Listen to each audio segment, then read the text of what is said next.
Hello, everybody. Welcome back to another Microsoft Flight Simulator live stream. I hope you are all doing well. Happy Monday, my friends. Welcome aboard. Yes, we're on board both. We're having a little bit of an issue right now. The scenery has been updated, but the GSX profile has not been updated for this airport. So unfortunately, it looks like we don't have any jet bridge connection. We are at the new...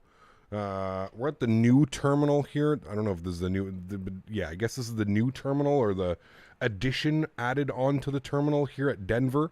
We're at this little part here where the little RJs park, and I guess the profile hasn't been updated yet for GSX, so unfortunately we don't have any jet bridge connection. Scenery looks absolutely fantastic, though, I gotta say.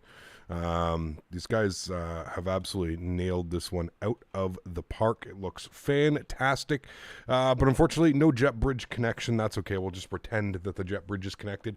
Hype Pod, good to see you. Nicholas Reuter, good to see you. Skytime, welcome. Scott, good to see you. Sebastian Wandel, good to see you. Yaros, good to see you. Dominic, welcome. Semper Buffo, good to see you. Greg Elwell, good to see you. Steve Waters, welcome. Flight 001, good to see you. AJ, welcome aboard, my friend. Brett Orell, good to see you. Reggie, good to see you, my friend. Gary P, welcome. Themis Strofall, good to see you. Benny on YouTube, welcome. Hope all's well. Thij, good to see you. Leonard, good to see you. Tony Baldo, welcome. XNG Candy, good to see you. Quick Match, welcome. Captain Timothy, good to see you. JR3000, good to see you as well, my friend. Steven Solari, welcome aboard. Hope all is well. Swiss Plain Boy, welcome. Caleb Rogers, good to see you. Renegade Shot, welcome aboard. Andre Aviation, good to see you. Brandon Collins, welcome. Jojo Man, good to see you as well. Welcome aboard, everyone. The final day flying the wonderful CRJ here in Microsoft Flight Simulator next week. Of course, if we don't get the release of the yeah, see, it's bringing passenger buses and stuff. If we don't get the release of the 330 at some point between now and Thursday, we will be back in the PMDG 737-800 doing some Ryanair ops. That is the plan for Thursday, so keep that in mind if you're interested in seeing the 737 or anything about that. Nabil, thank you very much, man. Celebrating 25 months. Appreciate you, Nabil. Huge note floaties, my friend. Says, whoa, 25 months cap. Has daylight savings time in effect for you already? Yes, it has. Yeah, it has, man. Are views fixed by chance because I tried installing the views? It doesn't work. Yeah, I don't know why it doesn't work with this airplane anymore. I don't know what they did. The views will not work. No matter what you do, the views don't work. I even tried. I freshly installed these airplanes for the this week's streams, and I couldn't even get my own views to work for this airplane. So I don't know what they've done. Aerosoft, it's got to be the install process. Something weird going on. But yeah, Nabil, thank you very much for 25 months, my friend. I appreciate you. And we got Benny as well, celebrating 15 months. Huge no floaties to you, Benny, celebrating 15 months. Thank you very much for the support, my friend. Appreciate you, dude. Thank you. That is extremely kind. And welcome aboard, everyone. Final day, like I mentioned, of the CRJ. How am I? I'm honestly, man, I'm tired. If I'm being like 100% honest with you, I'm kind of over this week already. I'm finished streaming. I'm already on my days off. I'm just tired, man. The whole time change. I even tried to go to bed early last night. I ended up just laying in bed for like 2 or 3 hours, not being able to fall asleep, even though I was exhausted. It's just one of those, man. I think it's just one of those mentally draining weeks. I don't do a lot of physical working here on the channel. A lot of it is mental capacity. So just one of those weeks, man, where the mental capacity feels like it's reached its limit. I need to take a couple days off and recharge. I think is what it was, is because we hadn't flown the RJ in like 6 months, so I spent my 2 days off, pretty much Tuesday and Wednesday, flying non-stop in the RJ. So I think I'm just kind of over it, you know what I mean, if that makes sense. I need an aircraft change, if you will. I've been flying this airplane now for like a full week, every single day, multiple times a day. So it's, yeah, time for an aircraft change, time for a change of scenery, if you will. But yeah, I really think a lot of it has to do with the time change, man. I think it just messes with a lot of people's bodies and a lot of people's minds and stuff like that. So whose views are you using? I'm using mine, but I just went and reset all the views. So when I try and import my views in, nothing works. So I have to manually go through and set all my views once again. So if you're struggling, you can always Google or YouTube custom wing views Microsoft Flight Simulator, and it'll show you how to set custom views. It's pretty simple once you understand how to do it and once you kind of get your way around it. So welcome aboard, everybody. Happy Monday. Yes, thank you for coming to hang out. I really do appreciate it. First things first, let's come down here to the electronic flight bag. Let's turn this bad boy on. We're going to go to the aircraft. We're going to open up some doors here because they are screaming at me to open up some doors. There we go. They're waiting for me to open the door so that the pilots can board. Where are the pilots? I think, yes, they're going to get off the bus. Yes. Sucks that we don't have an updated GSX profile. Hopefully the guy who made the GSX profile originally for this airport will come back and add all of these gates, because these are the new little RJ gates, so I think they're really cool. Hopefully he can come back and do these, because right now GSX does not think that there's a jet bridge here for whatever reason, even though there's clearly a jet bridge there. GSX does not understand that there's a jet bridge there. So cool, let's come down here. We're going to connect the ground power cart. Beautiful. Let's go to the overhead. We're going to get the battery master switch on. We're going to get the external power turned on as well. We'll get the DC service on. Good. Everything looks good there. Let's get our nav lights. Let's get our logo lights. Let's go ahead and open up the EPU door. Everything's good there. We'll get this on the overhead. We'll get our recirc fans on, and that is good for the overhead for now. Beautiful. Let's come down here. Let's get our deer set to the nav position. Left side, right side. Let's go ahead and get this to the on position. Wonderful. Cool, and then from there we'll go ahead and load up the aircraft. So go to the performance tab, we'll flip this over to zero fuel weight. On the zero fuel weight today, we are looking for 28.1. Going to be a heavy airplane today, 28,153. We'll give it an exact amount. Good. And then fuel for today's flight, got a lot of skis on board today. We're going out to Jackson Hole. 4,034 on the fuel. We'll enter that. We'll go ahead and set payload in simulator. We'll hit that twice so that it gives us the optimum CG weight. Beautiful. Cool. That looks good for me. What we can do now is we can come down here to the FMC. We're going to go to the pause init button. We're sitting on the ground here in Denver. So we'll throw in KDEN. We are going over to Jackson Hole. I'm going to grab the FMS position. I'm going to set that into there. Beautiful. We're going to go to flight plan. We're going to copy some more information in. We're going Denver over to Jackson Hole, which is KJAC. This KJAC scenery is free. Exclamation point scenery in chat. If you're curious or you're interested in picking up the scenery for yourself, it is absolutely fantastic. Highly recommend it. Done by a good friend of the channel as well, Mr. O-Dog. There is a payware version of this scenery, and I really think that this is one of those odd cases where the freeware version is better than the payware version. Trust me in that one when I say that. Alternate airport today is going to be Salt Lake City, KSLC. We'll throw that in there. Beautiful. Joey, what's up, my man? Huge snow floaties to you, sir. Thank you very much for celebrating 10 months. Man, 2 months away from getting that golden maple leaf. Sorry, no, you need 2 years for that. Sorry. You might see if you can just edit that parking spot in GSX, changing to a jetway in the drop-down menu. Andy, yes, this is why you are here. Very good idea. I didn't even think about that. Is it customize airplane? No, it's under GSX settings. No, it's customize airport, isn't it? Customize airport position. Can't customize airport vehicles while assistance services are active. Okay, let me try and let's just restart Kutal then. We'll give that a second, even if we have to redo it. That's fine. Flew into KJAC a few months ago. One of the best airports. You're actually greeted with mimosas, and they have owls. See? Yeah. Badass, man. Badass. GSX, populate you. All right, let's try that. Customize airport position. Gate small, marshaller, no jetway. Parking has BGL jetway. Is that what I should do? Probably, yeah. Okay, cool. We'll apply that. We'll save that. We'll see if that fixes the issues. Disable staircase. That's all good. Okay. We'll see if she works. Let's go to GSX. Let's operate jetway. Hey, this is why we trust Andy, ladies and gentlemen. Andy is on the ball. Thank you much, Andy. Appreciate you, man. Hopefully it doesn't, hold on, let me go request boarding.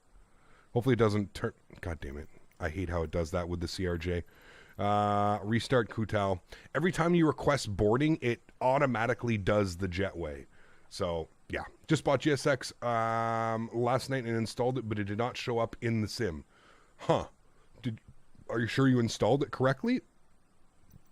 it should show up here. You may have to open up like your custom toolbar and make sure that the GSX main menu is selected. Maybe that could be it, because you can turn it on and off like that. Maybe that's what caused it. I'm not sure. Hiccup, your banner is off VATSIM to Pilotedge. You are correct. Thank you for noticing that as well. I told you guys, rough morning this morning, okay? Let's request our boarding.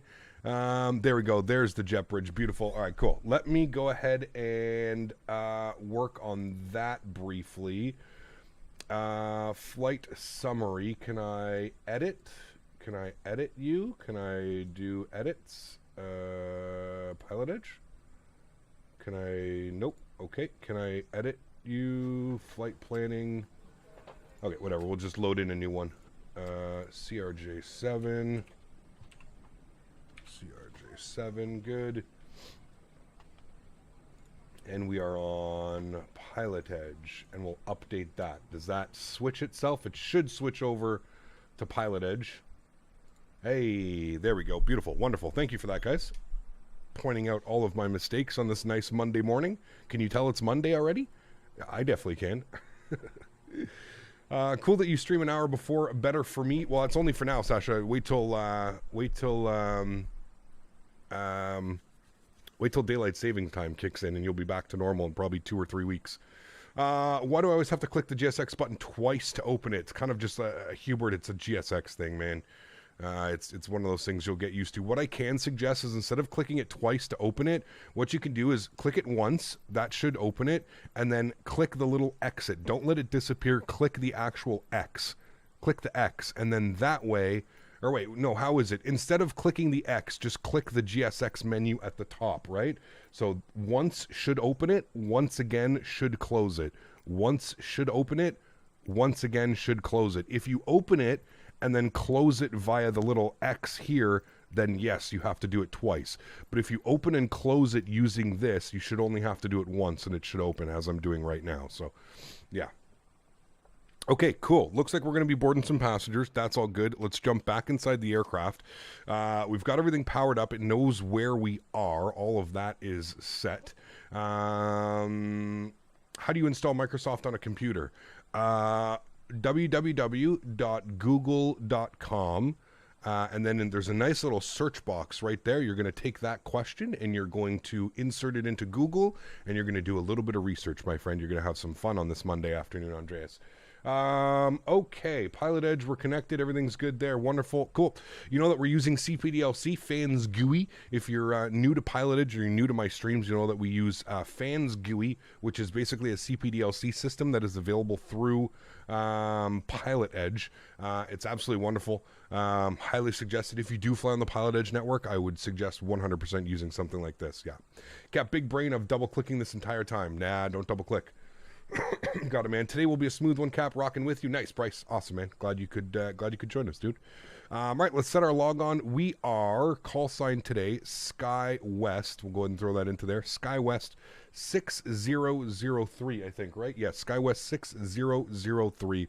We'll throw that into there. We're going to send our log on. There we go. Beautiful. We're logged on. So, what that means is now that this has sent a ping to the controller to let him know that I'm here on the ground in Denver. I'm ready to capture my departure clearance to Jackson Hole. So hopefully in the next little bit, we should get that. I'm going to set our altimeters 3009 while we're waiting for that, chat. Another cool little feature about Pilotedge that I'd like to show you is that Pilotedge uses actual real-world frequencies.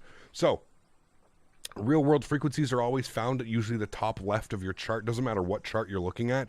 They're probably going to have some type of frequency on here. Denver departure shows you all the information that you want in there. To get like...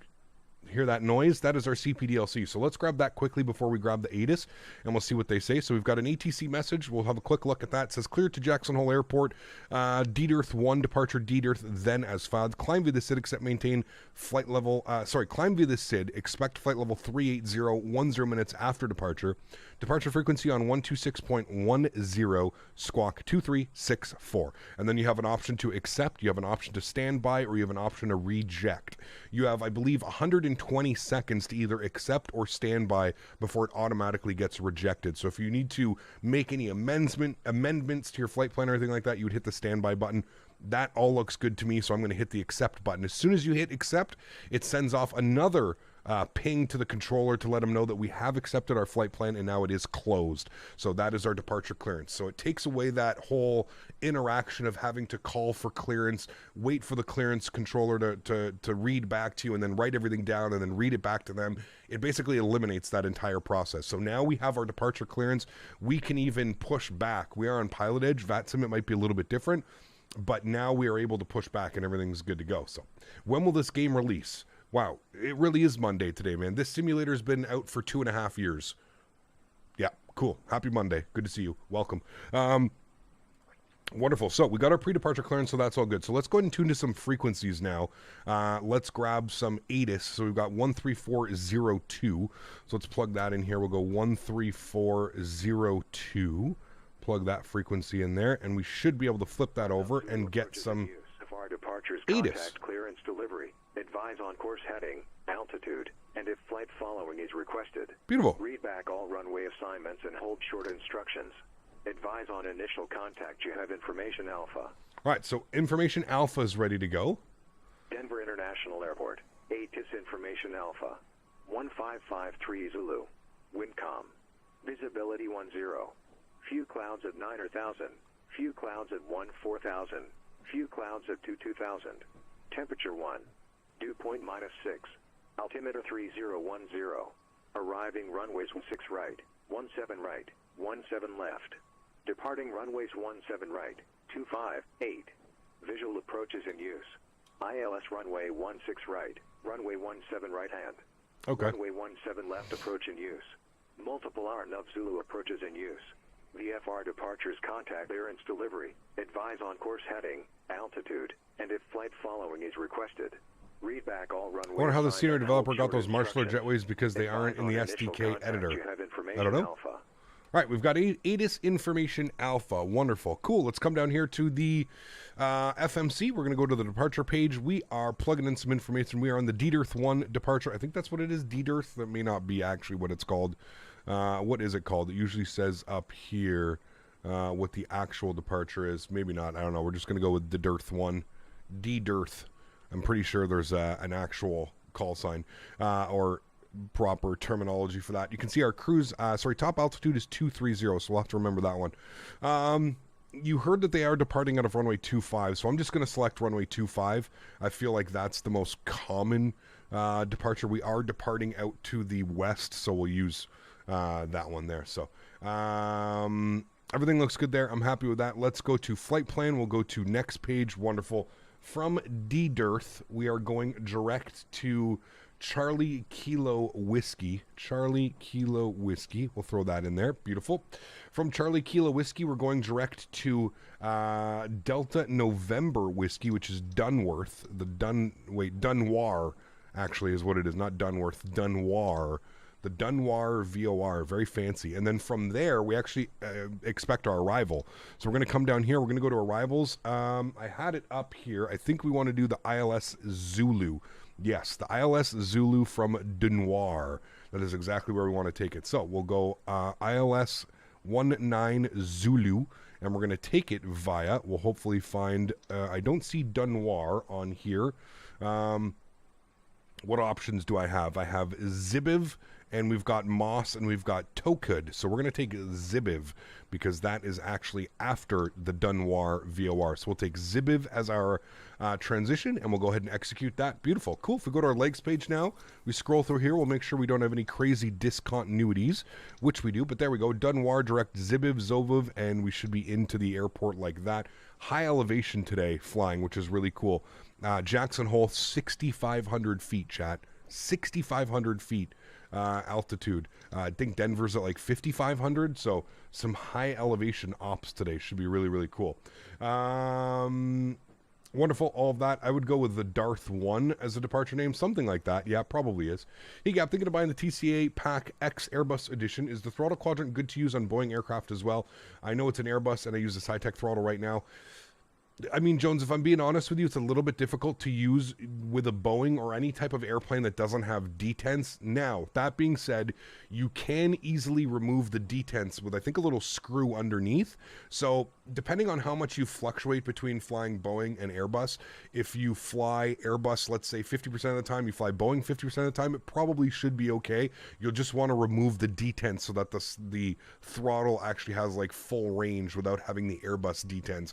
One thing that I've noticed is I don't remove the detents on my Airbus, and anytime I fly an airplane that doesn't have detents with my Airbus throttle, it makes it a little bit difficult to control the speed of the airplane because I'm constantly having to move it around detents and stuff. So yeah, how would I rate this bird?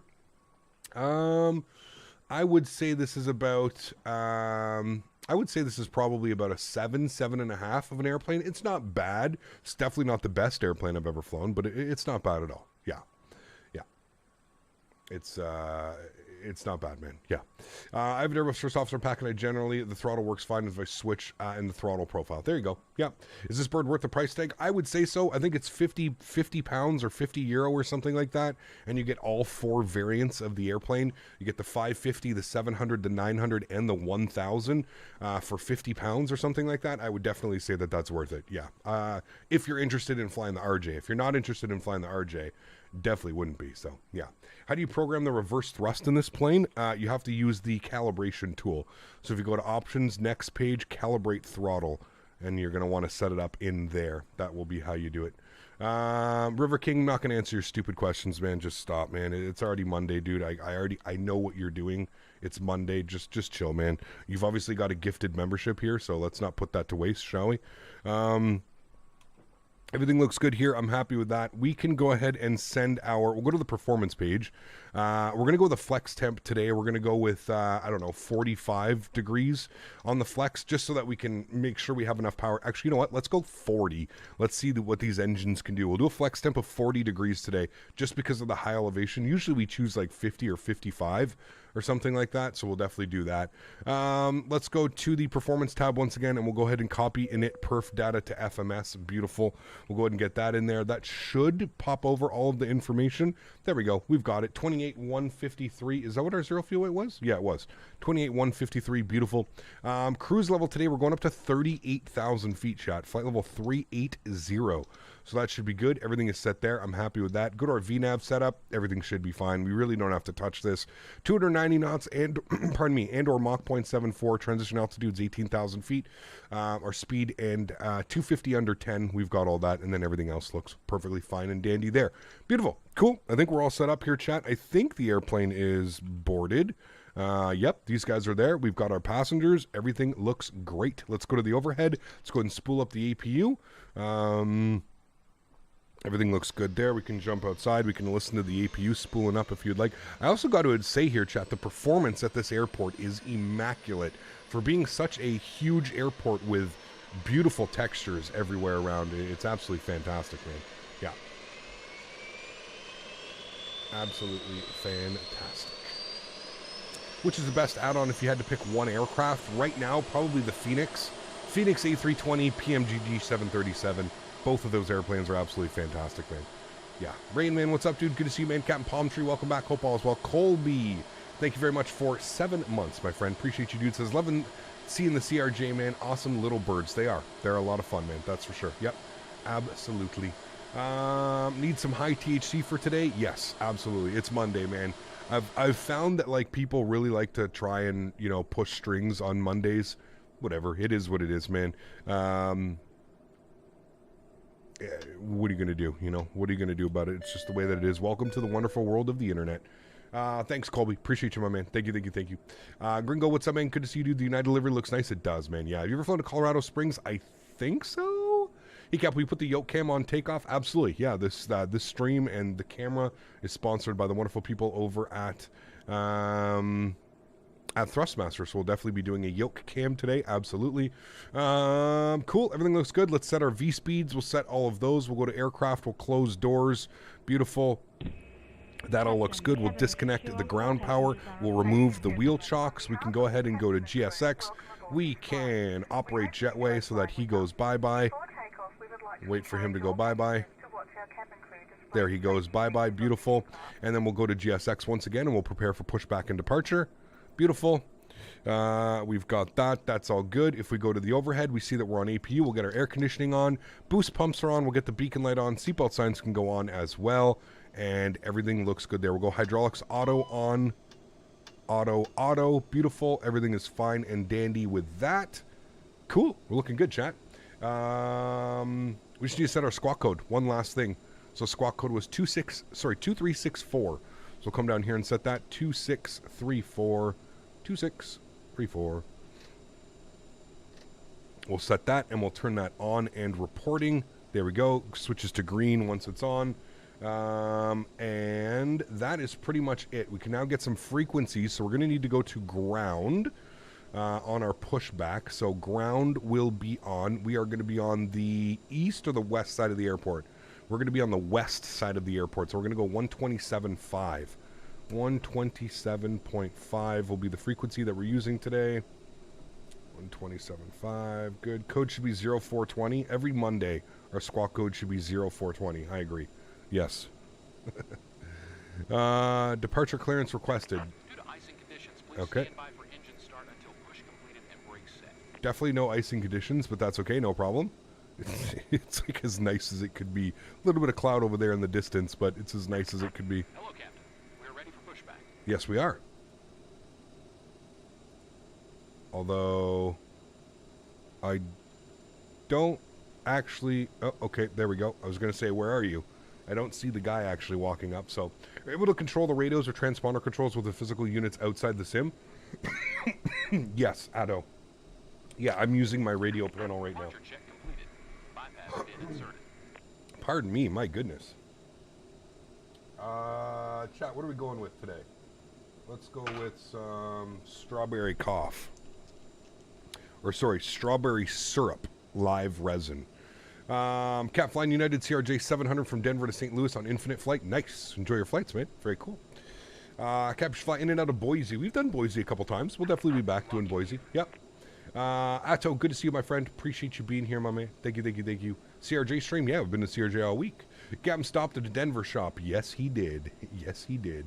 Brunda Bro, good to see you, my friend, all the way from Netherlands. Welcome aboard. Anyone tried the new Phoenix? It looks good, but how do you go against Flight Beam, right? Like, that's what I'm saying. We're gonna go straight back, chat. Release parking brakes. Yeah, how do you go against Flight Beam, right? That's my thought process exactly. I'm gonna send a request over to Orbex because I do have a friends and family account with Orbex. I'm gonna send a request. I'm gonna pick up that scenery. I'll get them to send me over a copy of the of that Phoenix scenery. But man, I mean, you know, it's crazy that it's gonna be. All right, there we go. First time I've had to ban a member in a very long time, but it's Monday, dude. I'm just not dealing with any bullshit. Goodbye. See you later. He obviously got a gifted membership to the channel. You can also unsubscribe now, please. Thank you. I don't want anybody like you subscribe to my channel. Let's go upstairs. We'll get our continuous relight on. Beautiful. That should turn the packs off, which it does. And we'll go ahead and start up engine number 2. I'll get the sounds turned up here on the channel, guys. Straight pushback in Denver, as per pretty usual. Every time I've seen like a Denver pushback, it's always been that. N2% is on the rise. We're looking for 21% N2 before we intro fuel. The high altitude, it takes a little bit longer for us to reach that 21%. Intro fuel, and we'll bring that to idle. Beautiful. I mean, if you saw some of the comments he was saying, Will, you would understand why. But yes, you are correct. Just because you get a gifted membership does not mean that you're immune here on the channel. Park brake is set. Cockpit to ground. We have a good engine. You're going to say stupid things and be ridiculous in chat. It's there's no reason to be here, man. Imagine watching somebody just to hate on what they're doing. Unfortunately, that's the world we live in, man. That is the world we live in, where I don't know if it's like a jealousy thing. I really don't know, man. I'll never understand it. All right, looks like we've got a good stabilized engine on engine number 2. Beautiful. We'll go ahead and spool up engine number 1. N2% is rising.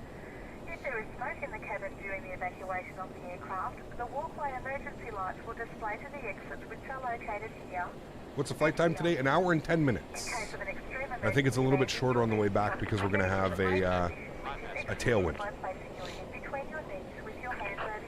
Let's go for 21% N2. We'll introduce fuel, bring that to idle.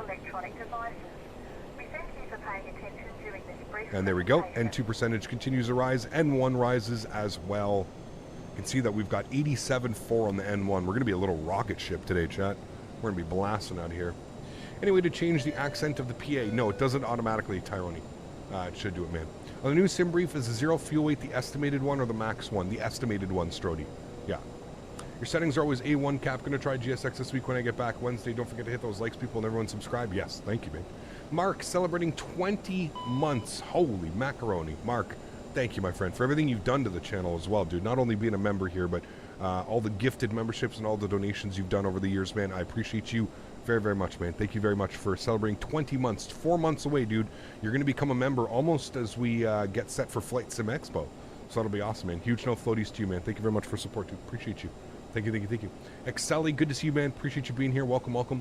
Need to get the band hammer emoji. Honestly, we don't really do that many bands anymore, man. We've kind of like, you know, culled the I'm not even going to get into it, but yeah, man, it's been pretty good. We really haven't had to ban anybody recently. Like, it's been really, really good. I don't know what was up his ass today, but yeah, we really haven't had to worry about like banning people, man. Chat's been pretty decent. Some people need to get timed out every now and then just because they get a little bit out of control, but we really haven't had to ban anybody, man. All right, engine ignition switch goes off, APU goes off. We'll get the windshield heat to high. Probe heats go on. Everything else looks good there. We're all set there. We can turn the DC power off. Everything looks good. We'll get taxi lights on. Everything's good. We're just waiting for the APU to spool down. And we'll go ahead and close the APU door once the EGT gets a little bit lower. We're going to set flaps 8 degrees for departure. There she goes. And we're looking for a trim value today of 7.4.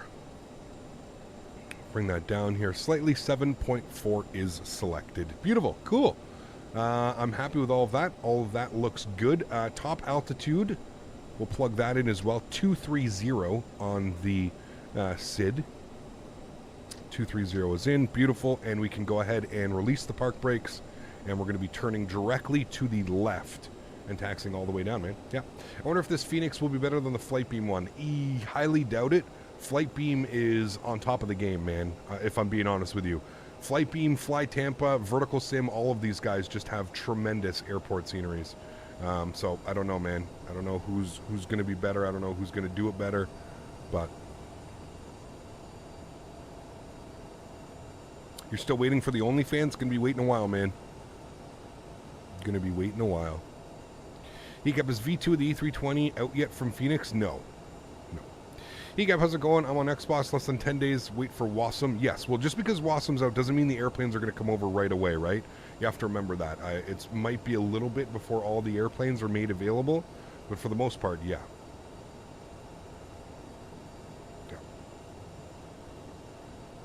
Excelli, what's up, man? Doing any Finnair ops when that ATR comes out? Most likely, yeah. Is the IAE coming out with V2? They haven't really confirmed, to be honest with you. I don't know if it... I would think maybe it's coming out, but I'm not sure. I am not sure. All right, we're going to be coming down to the end here. We're going to be on Concourse B. We're going to be at spot... why is this so, like, glitchy and slow? Weird. We're going to be at spot... We're at BS. We'll be at spot 4 whiskey, I think, is what we're going to be looking for. How in the world do you remember all the startup procedures? Just by doing it, man. It's like etched into my brain. I honestly find the medicine helps for stuff like that, to be honest. Alright, APU door closed. We'll arm these guys. And we're pretty much set. Cool, we're looking good. We'll switch over to ground now, 2750 for ground. We can go ahead and, actually we'll leave that up for now because we need our departure frequency. Tower frequency will be, why is this like not, I I can't move this chart around now. I think, hold on, we're going to restart Navigraph. I think Navigraph just had a big hiccup. 614 is ready for release. Sky 614, Seattle Center release for departure. Clearance void if not off by 1645. Time now 1639 and 1. Yeah, there we go. Okay. I was going to say, like, it won't move. Nothing was moving. Tower frequency, we're going to be on 25. So tower's going to be 2875. 2875. We'll plug that in here for backup. Good, looking good. And then we'll continue the taxi. We'll give them a call once we're down here and we're holding short. I think said we were going to be at 6 whiskey or 4 whiskey. 4 whiskey. We're at BS right now, so we're going to be at 4 whiskey. Spot 4 whiskey. Yep. And we've got ATIS information alpha.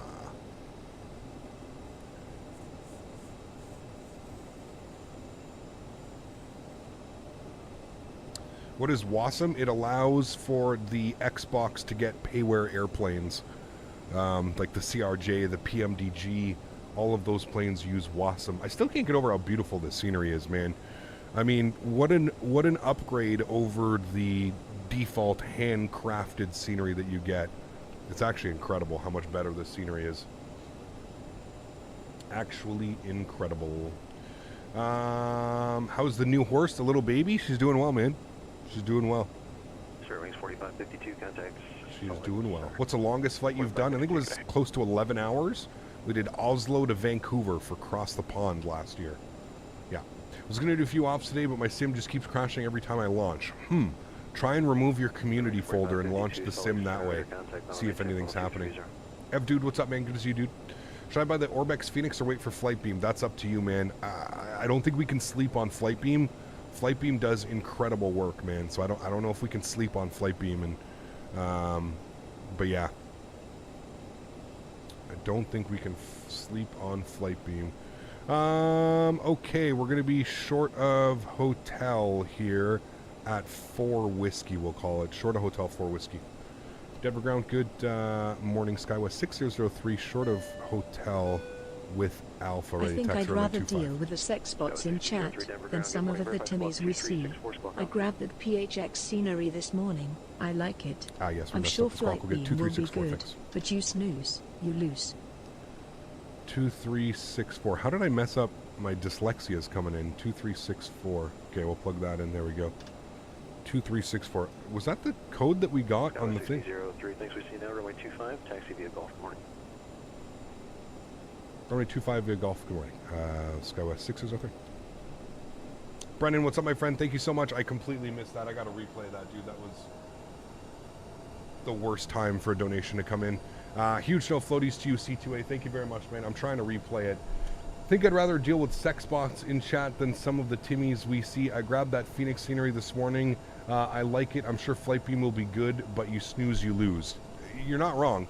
You're not wrong at all. Thank you very much for support, man. I appreciate you as well. Thank you very much, C2A. I can agree with that comment for sure, man. Yeah, I can agree with that one. Do you have a favorite any build scenery? Trying to figure out if I could get LAX or Detroit. LAX, Detroit, OKC. They're all great, man. I really don't think you can mess any of that up. Brendan, thanks so much, man, for your first class subscription. Welcome back to the channel, my friend. Thank you, thank you, thank you. And guys, can we please get some love in for C2A coming in with a donation? It kind of got blocked by my wrong squawk code and having to deal with that. 2364. Yep, I definitely just dyslexied that one. Just in time for takeoff, still adjusting daylight savings time. Yeah, it's weird. It is weird. I agree, man. The Phoenix. Good morning, stationary 8471. The Phoenix scenery. The Phoenix scenery is lacking detail. Just some lazy things that weren't done. Just like the Seattle scenery. Got you. Okay. I think honestly, waiting for Flight Beam at this point, just judging by like what Flight Beam has done with Denver, and all their other Flight Beam sceneries. I mean, look at Portland. Look at Wellington. Look at Auckland. I mean, the Flight Beam is, their sceneries are top tier, dude. Top tier. Like I said, I'll request a copy from Orbex to see if they'll send me over a copy, and we can do that. But yeah, I'm waiting for Flight Beam, then I'll make a choice. Yeah, exactly. Yeah. How much is a Pilotedge subscription? You can put exclamation point PE in chat. Exclamation point PE. This is really testing your patience waiting on flight beam. You're telling me, man. That's like one of the airport sceneries we've needed for a long time, man. A long time. But they're coming out with Phoenix and they're coming out with San Francisco. So, two great sceneries. You know. Didn't work. I'm going to have to reinstall the sim. Damn, that sucks, man. Is it necessary to set the landing elevation in the RJ? No. Everything's done for you, Gary.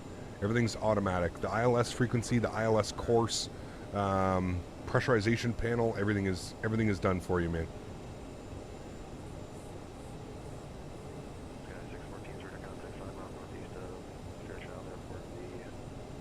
Yeah, I agree, Simmer. Yeah, it'll be good, man. Once we get a few more options on the table, it'll definitely be good to have some more options, man.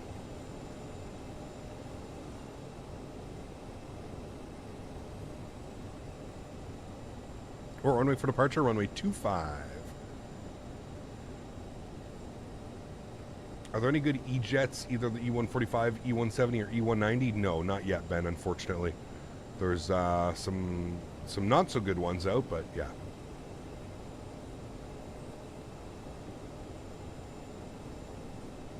Wings 4552, contact Salt Lake Center 128.72. Need a big boy plane in the worst way? I agree. Yeah. I agree. All right, we're down golf. We're almost here at 2.5. We can switch over to tower frequency, which is 12875. Just going to confirm that on top here. Make sure my eyes aren't playing tricks on me. Runway 25, 12875, correct. And then we got departure. Flip over to tower now. Wings 4552, Salt Lake Center, climb maintain, level 380. All right, cool.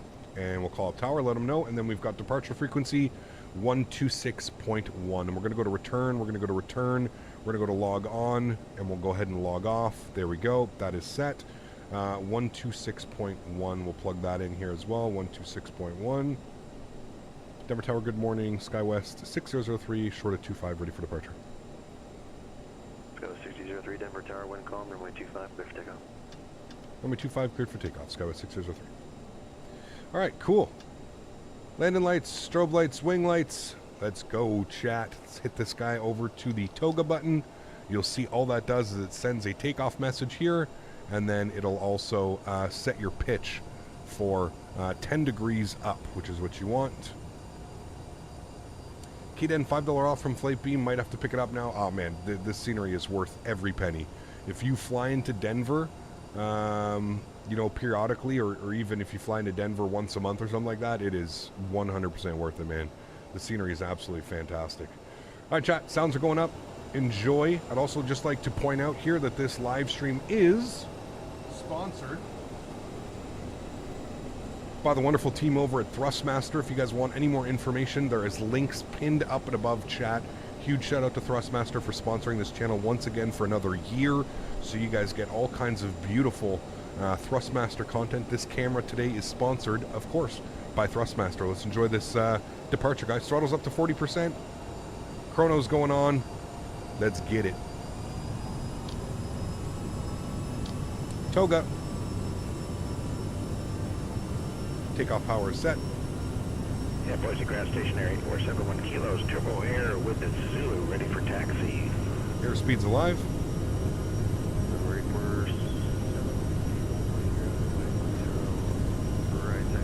80 knots. 10 right via Juliet 8471 kilo.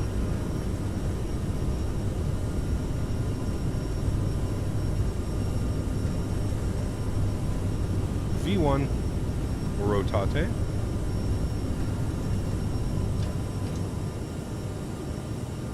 Positive rate. Gears going up. Pitch for climb.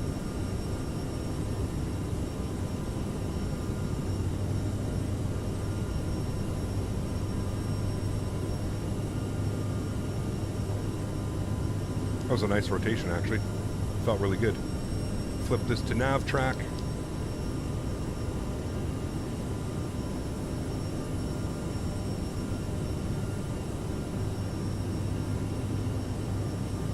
Skywest 60, free contact departure. Departure. We'll see you, Skywest 60s over there. All right, 1261 for departure. Get those sounds turned down here just a little bit. Cool. Denver departure, good morning. Skywest 6003, 7,300. Climb advice it. Skywest 6003, Denver departure, good morning, ready to contact, climb and maintain, level 230. 230, Skywest 6003, thanks. All right, let's go flaps up 1. We're going to go speed hold. Bump that up to 240.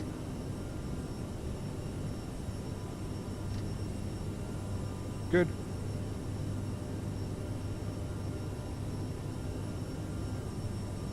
And follow our flight directors now. That wind, holy.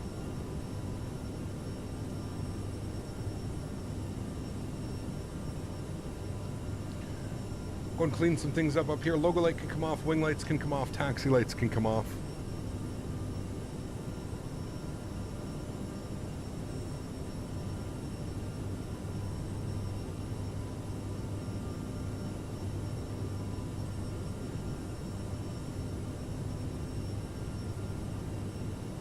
Right, there's 200 knots. We can go flaps clean.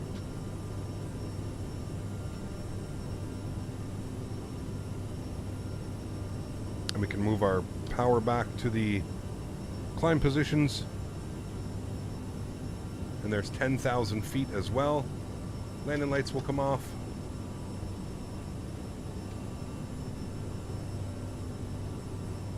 Beautiful. And let's engage autopilot 1. And I'll bring you guys back up into the flight deck. Beautiful. Wonderful. A nice departure out of Denver, my friends. There's downtown Denver over there. It's kind of crazy how the airport is almost in like the middle of nowhere in Denver. Beautiful. Gringo, what's up, man? Good to see you back, man. That was a really good takeoff. The CRJ is supposed to pitch up that fast, though. Yes. Yeah. It is almost immediately up to a 10 degrees, 10 degree angle. It is a little rocket ship. Would you suggest the 900 or 1000 or the 500? I mean, ideally the 700 and the 900 are the most common, right? They're the most common versions of this jet.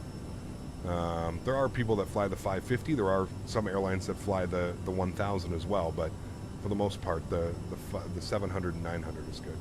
They need all that space for the conspiracies. Yes, exactly. Oh, good old Denver conspiracies. Good old Denver. Okay, we can disarm those guys. Good. And then we're going to... Actually, we can take the seatbelt sign off. Put the seatbelt sign to auto. Flight attendants can start their in-flight meals. And the rest of that is good. We're climbing through 14,005. Next is going to be a radio frequency. I don't know who we're going to over Denver City, but there's an entire city under the airport, apparently. Apparently.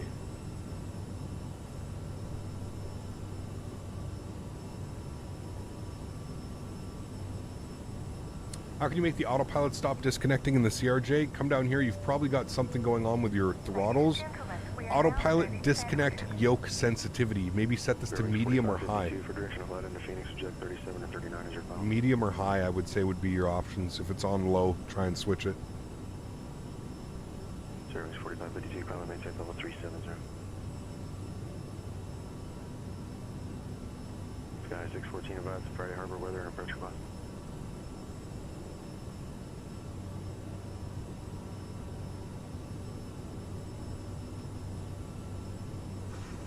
We're going to have a nasty headwind on the way, man.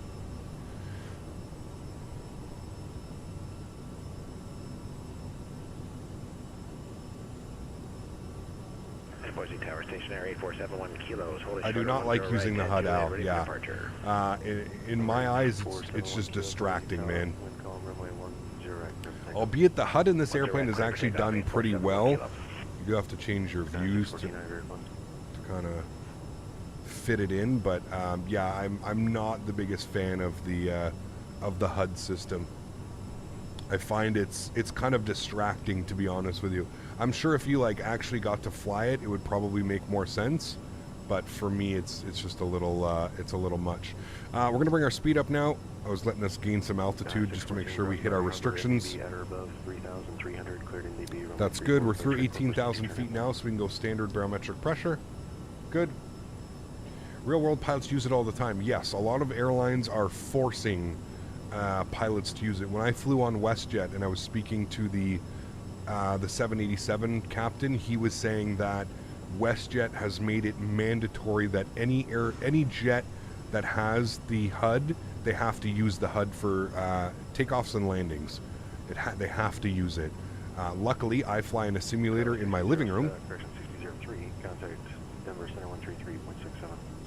13367 Skywest 6003, thanks. Yeah, luckily I fly in a living room, so I don't have to abide by any of those rules, and if I don't want to fly with it, I don't have to fly with it. Because, yeah, I find it very distracting. I don't know why. Yeah, you should stream Infinite Flight? No, thank you. Not that there's anything wrong with it. If you use Infinite Flight, that's awesome, man, but not for me, man. Not for me. Denver Center, good afternoon. Skywest 6003, flight level 19,500 for 230. No, 6003 Denver Center, climb and maintain for level 380. 380, Skywest 6003. Alright, 380 has been given. We will plug that in. 380 is in. Whoop. 380. Beautiful. Cool. And there we go. Always bumpy in and out of Denver? It is. Yeah. Flow Gaming, what's up, man? We're going over to Jackson Hole. Sounds like a situational awareness thing. Could be. I don't know. Maverick, what's up, man? Good to see you, dude. What are the benefits of the HUD?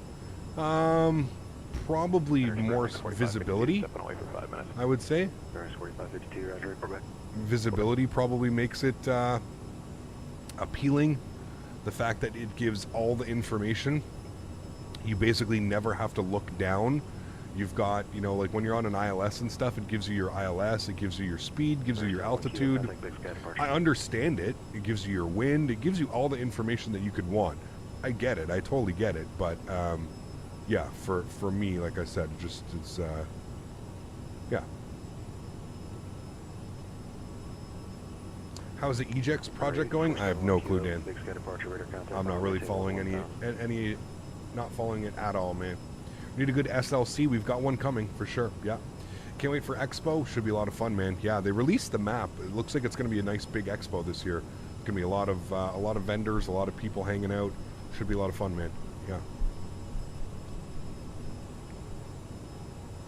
Love the reflections of the sun across the instrument panel. It is beautiful. I do agree, Wade. Yeah, it is, man. You absolutely despise HUDs. I mean, it's just, for somebody that's like flown so long without a HUD, I think it's, yeah, it's a little bit crazy, man. I think the HUD is just distracts, especially in the simulator. Could be Hubert, yeah, yeah. I know some people that really like them. For me personally, I'm not a fan, but that's just a personal, you know, preference. You have a visual sight picture of the runway and surrounding your instruments at the same time. Yeah, exactly, Steve. I totally understand why, and I would get why they probably want, in the real world, why they would want pilots to start using that and stuff, but yeah, for me, no thanks. No, thank you.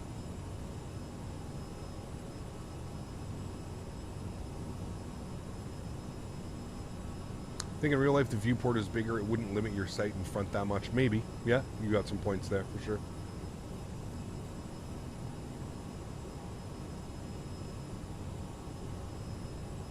Saw me flying SMF yesterday. Siri was decent, Jack. Give it about a 7.5. Definitely some room for improvement. Hopefully they can you know, add some things on in the future, but for the most part, not the worst scenery that I've seen. Yeah, not the worst. V1 tried the HUD last time he flew the 737-900 in Microsoft, and he absolutely hated it. Well, it's very weird. Like I said, man, for a lot of people, a lot of pilots flying, a lot of like what we're used to is not having a HUD. So when you stick this big old thing in front of you and it's got all this information, it ends up being quite distracting, you know. And I don't know, actually, I don't even know how good this HUD is. I think this is the same HUD in like all the other airplanes. Not only that, but you have to make sure that your camera is properly lined up with the HUD as well. Maybe one day we can try it, but for the most part, not a fan. Not a fan.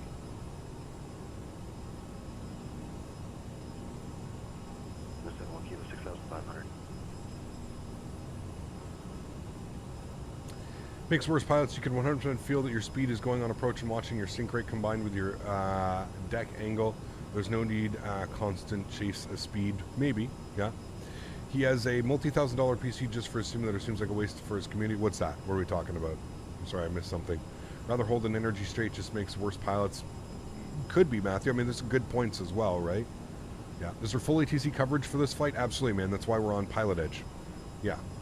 Full ATC top-down coverage, man. Yeah. Oh, got you, Mr. Tremendous. Got you. Seems a lot easier to use IRL than in the sim. Oh, 100%, Jack. Yeah, that's what I'm saying. Like, I'm pretty sure like somebody else had mentioned the integration into the simulator may be a little bit weird. So yeah. In the last few days, you've made my life easy learning the CRJ. Awesome, Al. Glad I was able to help out, man. It was just a plain piece of glass, then it'd be fine. It blends in with the windows, but it's annoying as you have this huge leg and window. Yeah, I agree.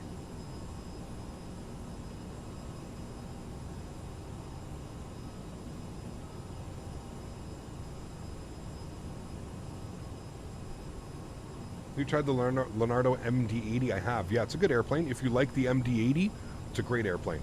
If you're not the biggest fan of the MD-80, I don't know if you would necessarily enjoy it all that much. But if you like the MD-80, it's a great airplane, man. Yeah, a lot of fun. Went on vacation recently. We rented an A7, and the HUD was really nice touch. Wonderful when used the Autobahn. Yeah, for sure. In cars, the HUD is quite fantastic. I would agree with you on that one. Yeah. Captain UK, how are you, man? Good to see you, dude. Still feeling rough and dizzy? If you got like food poisoning or something, man. Hope you're feeling better soon. I wish you could crossplay with the Xbox Cloud thing, but it would come one day. Well, you technically can. Everybody can use the Microsoft Flight Sim servers, but yeah, you can't do VATSIM or you can't do Pilotedge or VATSIM when it comes to like multiplayer. But you can do default Microsoft Flight Sim multiplayer. I come from combat flight sims like DCS, and I love the HUD there, also because it's sort of necessary. Yeah, for stuff like this in Microsoft Flight Sim, I just don't enjoy using it. I agree, Joe. Yep. The HUD on my old company's CRJs were maybe 4 inches in front of your face while flying. Couldn't stand the thing. Damn. Yeah, it doesn't sound fun. I mean, the RJ, it's already, the cockpit's already so compact, right? Yeah, that would feel weird having something like that far in front of your face. That would be a little bit odd. I do agree. Is this the first leg? Yes, this is the first leg. We're just out of Denver now. Denver en route to Jackson Hole. Hey man, what does it mean PC stream, PC specs? Do you have a change for PC streaming? I have 2 PCs, Luca. So I have a gaming computer that does all the gaming stuff, and then I have a capture PC, streaming PC, which captures my gaming PC's monitor to another computer and then streams it up to the internet. So basically what it means is I get my gaming PC, my PC that runs the simulator, can focus on solely running the simulator, and then the streaming PC can deal with all the fun stuff of streaming and uploading and doing all that. So it takes all the stress off the gaming PC, and it allows the gaming PC to just game. Yeah, that's kind of what it means. Is a Tolos 340 worth the price for X-Plane? Completely depends on you, man. If you enjoy flying a 340 and you enjoy X-Plane, sure, why not? I mean, yeah. But it's really up to you. Really, really up to you. Hello, Captain. Do you recommend the payware Jackson Hole? No. Get the freeware, Diego. Exclamation point scenery. Freeware all the way, man. O-Dog's freeware scenery is 10 times better than the payware scenery. Yeah. Definitely support O-Dog, man. But it's nice that you can use Microsoft Flight Sim or Cloud for the Xbox One. I like that. There you go. Yeah.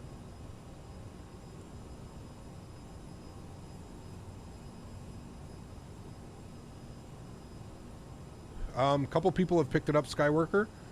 Mixed opinions. Some people are saying it's really nice. Some people are. I think it's like mediocre. I think it's good. I think there's a little bit more attention to detail that could have gone in. One thing that I will say though, Skyworker, is we've got Flightbeam, who is a renowned developer. They do awesome work. We recently flew into their Auckland, Wellington. We just flew out of their Denver airport. Flightbeam makes incredible sceneries, and they've got Flightbeam Phoenix is coming out. We don't know when. There's no release date, but they are releasing a Phoenix as well. So it's a little bit of a toss-up. I don't know. I would maybe wait for some other content creators to do some reviews or something, Skyworker. I'm going to put in a request with Orbex that we get it, but we won't be able to fly until next week. Obviously, this week coming up Thursday, Saturday, Sunday, Monday, we're back in Europe. So if we do fly into Phoenix, it would have to be the next week. Yeah, we'll have to wait and see. I don't think there's anything wrong with the scenery. It's just that if I had the option to go with BM Sim or Flight Beam, I'm definitely going with Flight Beam. Like, it's, yeah. PMDG next week, you got it, Rydog, unless we get the 330. If the 330 releases from now until Thursday, we'll be in the 330. If not, we'll be in the 737. Correct, yes. Is the Tolos 320 Neo in your streaming schedule? No, it is not, Randy. Sorry, man. Sorry, dude. I don't really fly X-Plane right now. That's not saying I'm never going to fly X-Plane again, but right now I'm not really interested in flying X-Plane. It's just not drawing me in. Two, I think the price tag on that A320 Neo is crazy.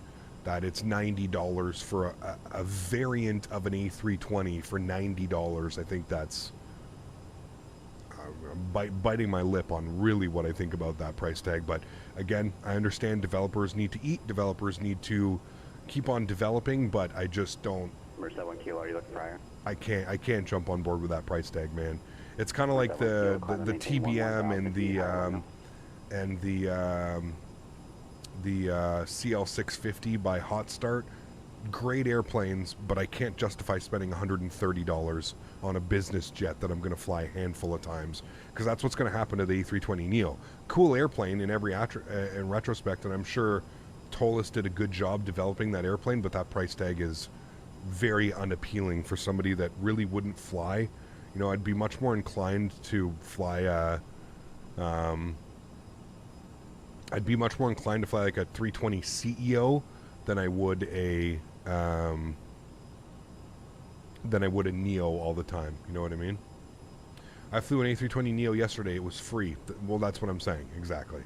Yeah, that's exactly what I'm saying, man. It's, you know, and I'm not trying to be rude, and I'm not trying to start sim wars, and I'm not trying to start any of that, but exactly, Rydog pretty much nailed it. If I ever get the need or want to fly in an A320 Neo, I can jump in Microsoft Flight Simulator and fly an A320 Neo for free.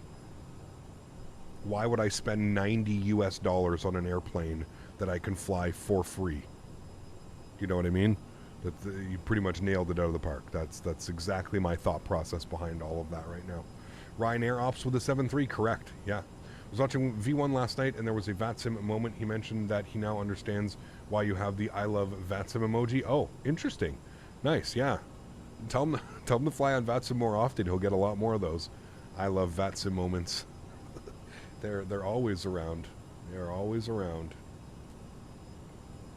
But yes, Ryanair on Thursday. That's what we were planning. Equa.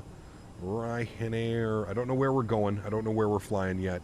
But Ryanair on Thursday. That is the plan. Unless we get the 330, obviously. Justin, what's up, my man? Good to see you, dude. Good to see you. Cap, the 777 will probably be around $90 to $100. That's what it was on P3D. No, I don't think so, Blue Crayon. I'm thinking it's going to be right in line with how they priced the 737. I'm thinking between 60 and 70. You have to remember, man, for P3D, very niche market. Microsoft Flight Simulator, especially with WASM support coming, you know, PMDG is going to be able to sell their 777 and their 737s to Xbox and on PC. There's no way they're going to charge that much, man. It'll be $60 probably, most likely. Yeah. I did an experimental fly-by-wire yesterday, and it's basically 100% reliable now, in my opinion. Full VNAV with top of descent and top of climb arrow markers. Nice, Andy. Great news. Great news. So we'll have to give that a go next time. Fuber celebrating 14 months, my man. Huge snow floaties too, dude. Thank you very, very much for supporting the streams. Appreciate you, man. Thank you, thank you, thank you. I don't think I have flown into there, Diego. No. Jack, English, please. Winter Splash celebrating 3 months as well. Huge snow floaties too. Fuber for 14 months. Winter Splash for 3 months. Says, thanks for the great content, Cap. Much appreciated. Love from Romania. Thanks for being here, Winter Splash. Appreciate you, my friend. Thank you, thank you, thank you. Hopefully I'm wrong. I don't want to spend $100. No, it won't be $100, man. Yeah. What do you think the first flight you'll do with the A330? Probably Montreal to Toronto. A proper Air Canada op. Montreal to Toronto. They operate that sometimes in the 330. That would be a good one to do. We are approaching top of climb. I pulled up a 38,000 feet. DME from the NDB. It had you at 11. You thought X-Plane 12 already had a 777? They do. We're not talking about X-Plane 12. We're talking about Microsoft Flight Simulator. Hello from Reunion Island in the Indian Ocean. Good to see you, Jack. Thanks for coming and hanging out, my friend. I'll continue with the landing, and then I'll keep the. Over here waiting for Fly Tampa EHAM. You're not alone, man. Surprised we don't have that yet, or any information about that. No traffic observed between you and Friday Harbor at this time. Radar services are terminated. For cancellation of There's a Frankfurt scenery. Maybe you do some Ryanair ops there. Frankfurt? I don't think Ryanair flies into Frankfurt. And the Frankfurt scenery is terrible. I've got the field in sight. Like, are you talking about the default one? Flight Factor 777? Yeah, hard pass. It's not very good. I'm hoping their V2 is going to be good. Frankfurt Hahn? Oh. Wait, is that the main Frankfurt scenery?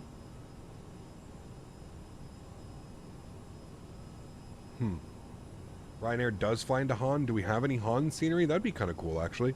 I'd be down for that one if we can find some scenery for it. What's the ICAO for Frankfurt Hahn?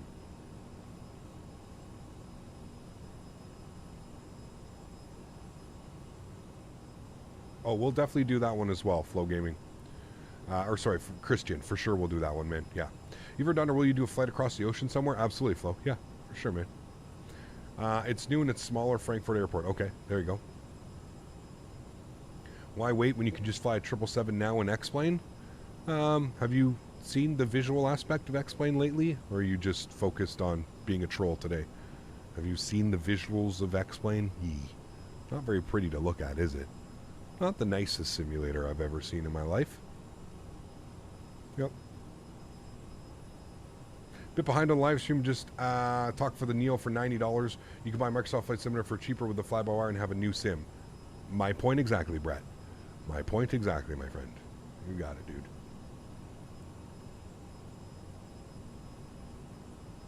My point exactly. 1 kilo contact. Frankfurt Hahn is 133.25. Is about 150 kilometers. Okay, got you. Thank you. All right, we're cruising. Salt Lake Center, good morning. Stationary 471 kilo, 11,000. You know when the hats will be in stock? I need one for the FS Expo. Which one, Zach? The hats? They should be there. The Captain Canada ones? Or which ones are you talking about? The Captain Canada one should be in stock, I think. 0804, Victor 365, 8471 kilo. Up on Teespring? Or are you talking about this one? Considering going to Expo 11 since it was somewhat up to standards, probably not. No. I'll probably just stick to Microsoft Flight Simulator until X-Plane 12 is anything of value, really. It says they're out of stock. Interesting. Maybe they're out of like the hats themselves. I'll have a look after, Zach. I will have a look after, my friend. That's weird that it says they're out of stock.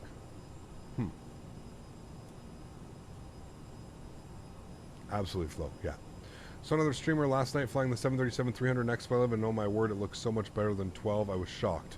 Oh man, X-Plane 11 with all of the like add-ons and stuff that you can add to it and mods. Yeah, absolutely. It's fantastic. It's far better than X-Plane 12 in my opinion. Alpha, Charlie, Foxtrot, India, and then Juliet, Axfitch. A Greenland flight would be cool. Yeah, it would be. Depending on any Jet 2 ops, we could maybe check out some Jet 2 ops. Charlie, India, Juliet. Man, that guy's mic is loud. Okay, let me have a look-see here, Zach. Zach is saying Teespring says it's out of stock. Let's see what happens if I go and try and order some. Captain Canada. Let's go here.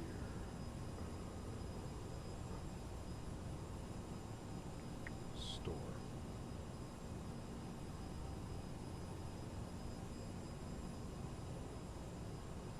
View store. Okay. So I'm at the store. I click on the hat.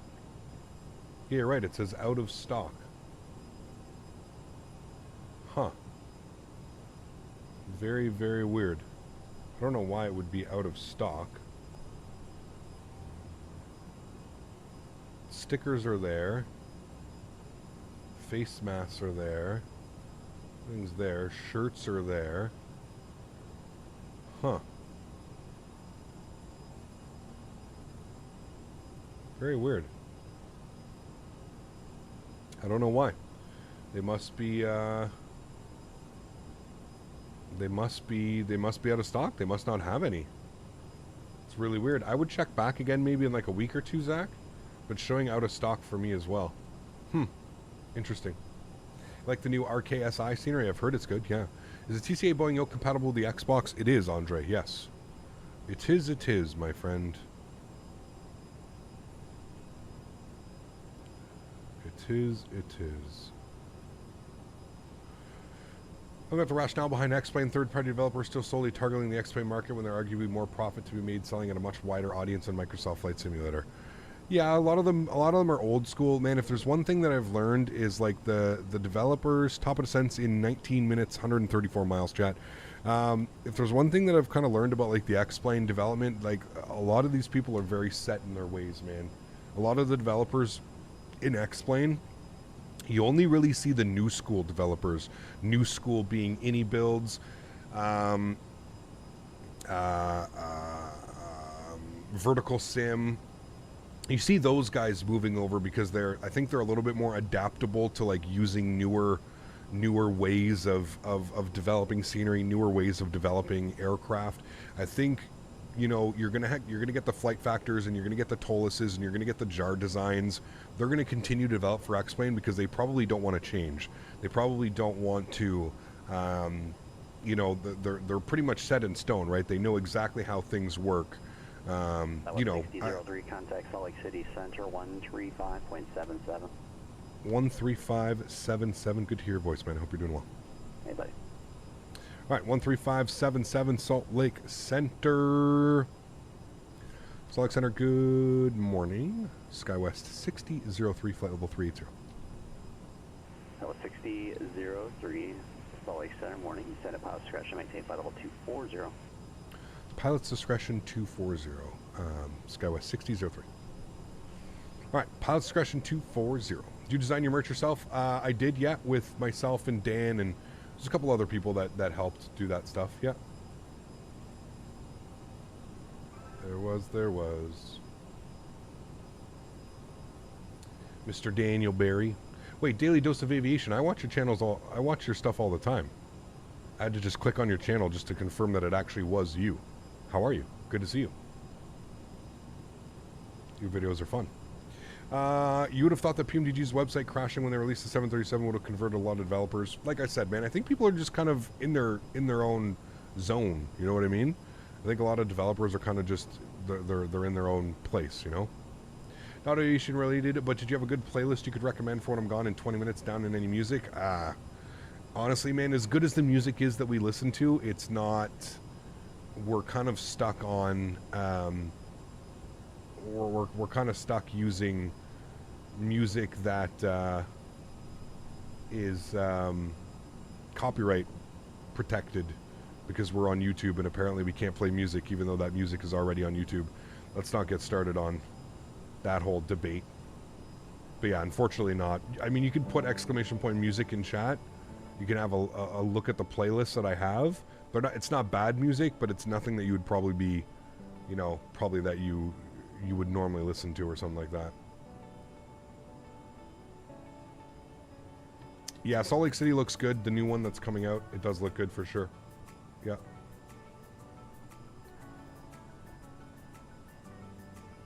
The non-fossils have moved to Microsoft. I mean, yeah. That's pretty much. Yeah. Yeah, it's pretty correct. I was trying to be nice about it, Kevin, but you guys don't have to be nice. You guys are chat. You guys can just be ruthless, right?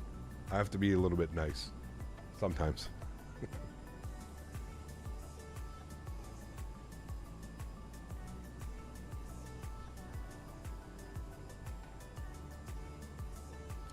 All right, so we have been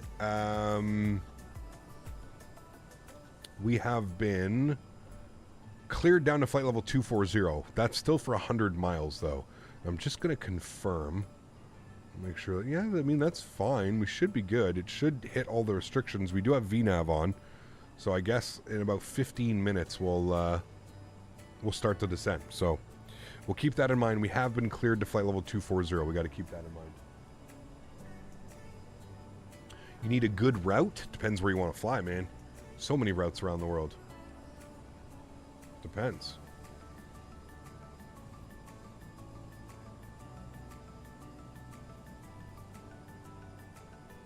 That's what I'm saying, Strody. It makes no sense, man. Or, like, what's even better, Strody, is, like, basically, like, YouTube's way of thinking about it is, or, like, the way that they handle it is, let's say this, okay? Let's say I put on a song, right? And I listen to a song. I'm allowed 10 seconds of listening to a song before it gets flagged for copyright, and then I lose all monetization on the video. So, in YouTube's eyes, I'm making money.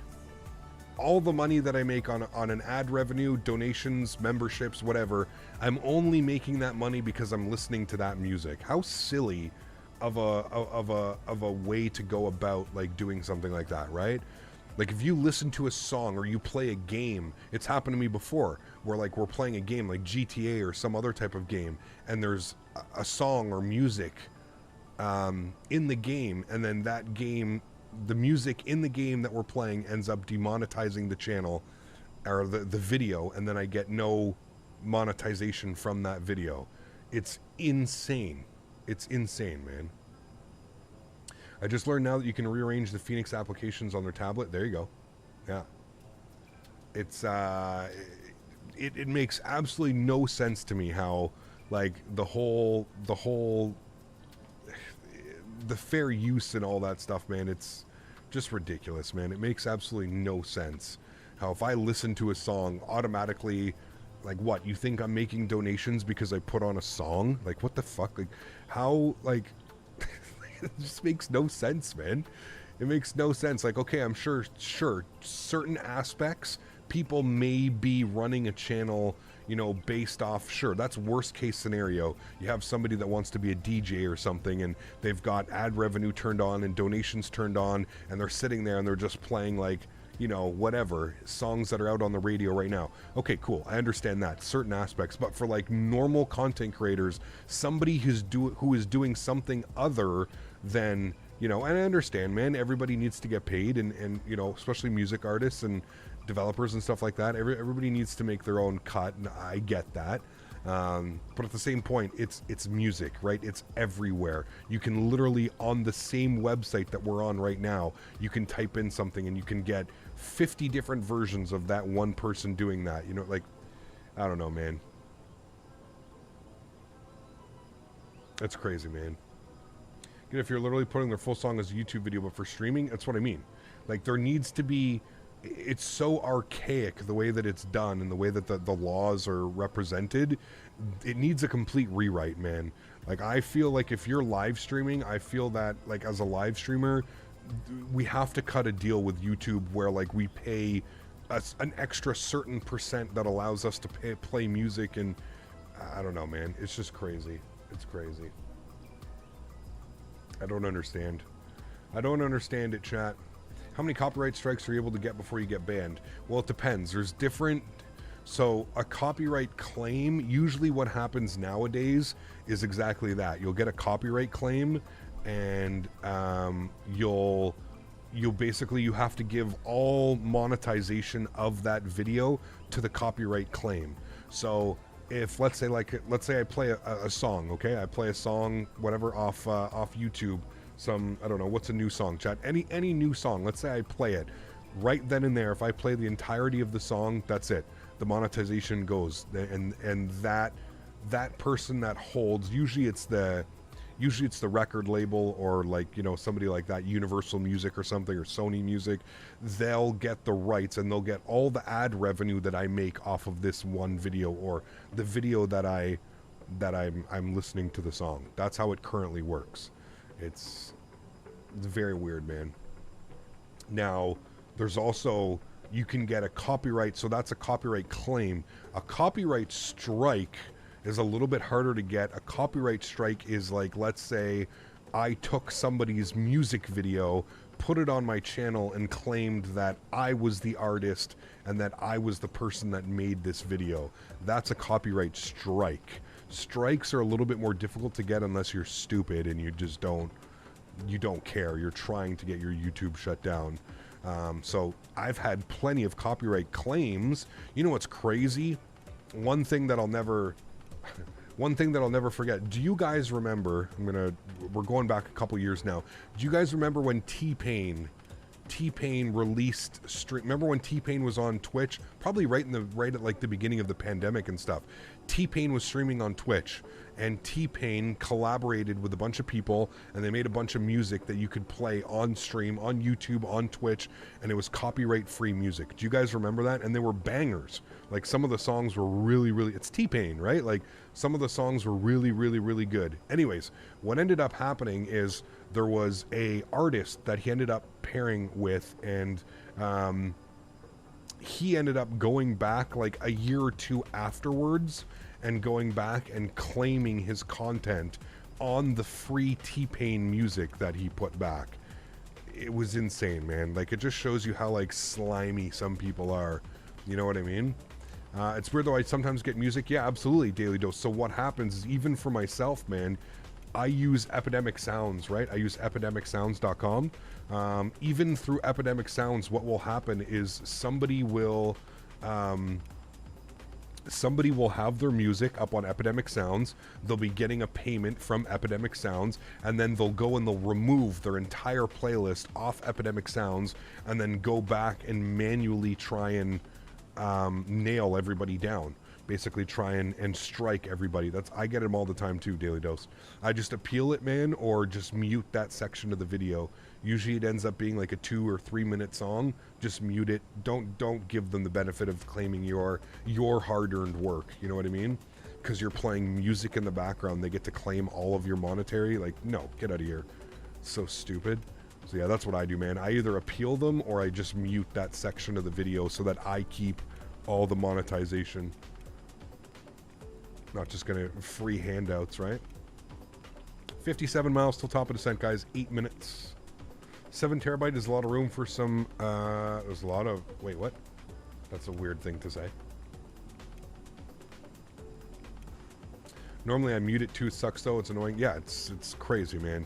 Well, there's a lot of people. The problem with it, Daily Doses, is there's a lot of people that take advantage of it now because they know how easy it is, and they know how crazy it is to go back and just, you know, and if you're like a huge YouTuber, let's say, you know, you've got like 1 million, 2 million, 10 million subscribers, like, what do you care if one of your little videos gets hit with a thing, right? So it's easy, and then they end up getting, you know, how much? It's crazy, man. It's almost like it's a theme, I find, honestly, man. Like, I'll get videos from like 4 years ago that all of a sudden get copyright claimed. It's like, dude, this video came out in 2018. Like, what the hell? Like, what? Like, what? It's crazy when people do that. Like yesterday, there's weird things, Equa. Weird things. You weren't kidding when you said streaming was a full-time job. Correct. Yeah. There's a lot of people that think it just ends as soon as the camera goes off, right?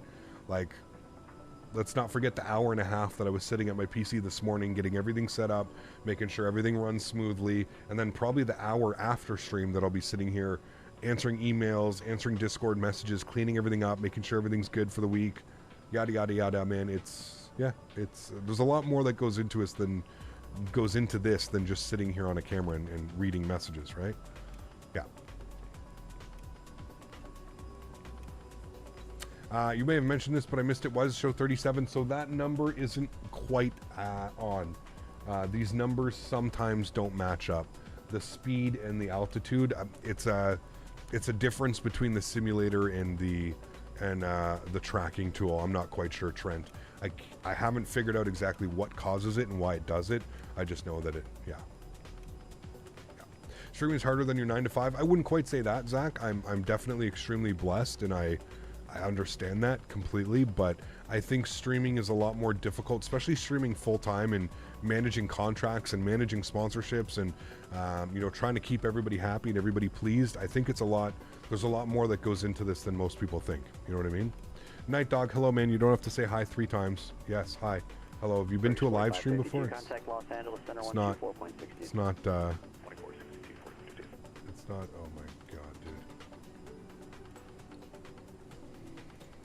I did a girl years ago whose dad was a VP of Island Records. He said the music business is as dog eat dog as you can imagine. 100%. 100%. Yeah. It's crazy. They even strike channels that don't even get monetized. Yeah, 100%, man. Yeah. It's because of the current QNH, or we're 299 or 2. I think maybe that's what it does, is maybe it takes the QNH into aspect, even though it shouldn't. That could be it as well. Yeah.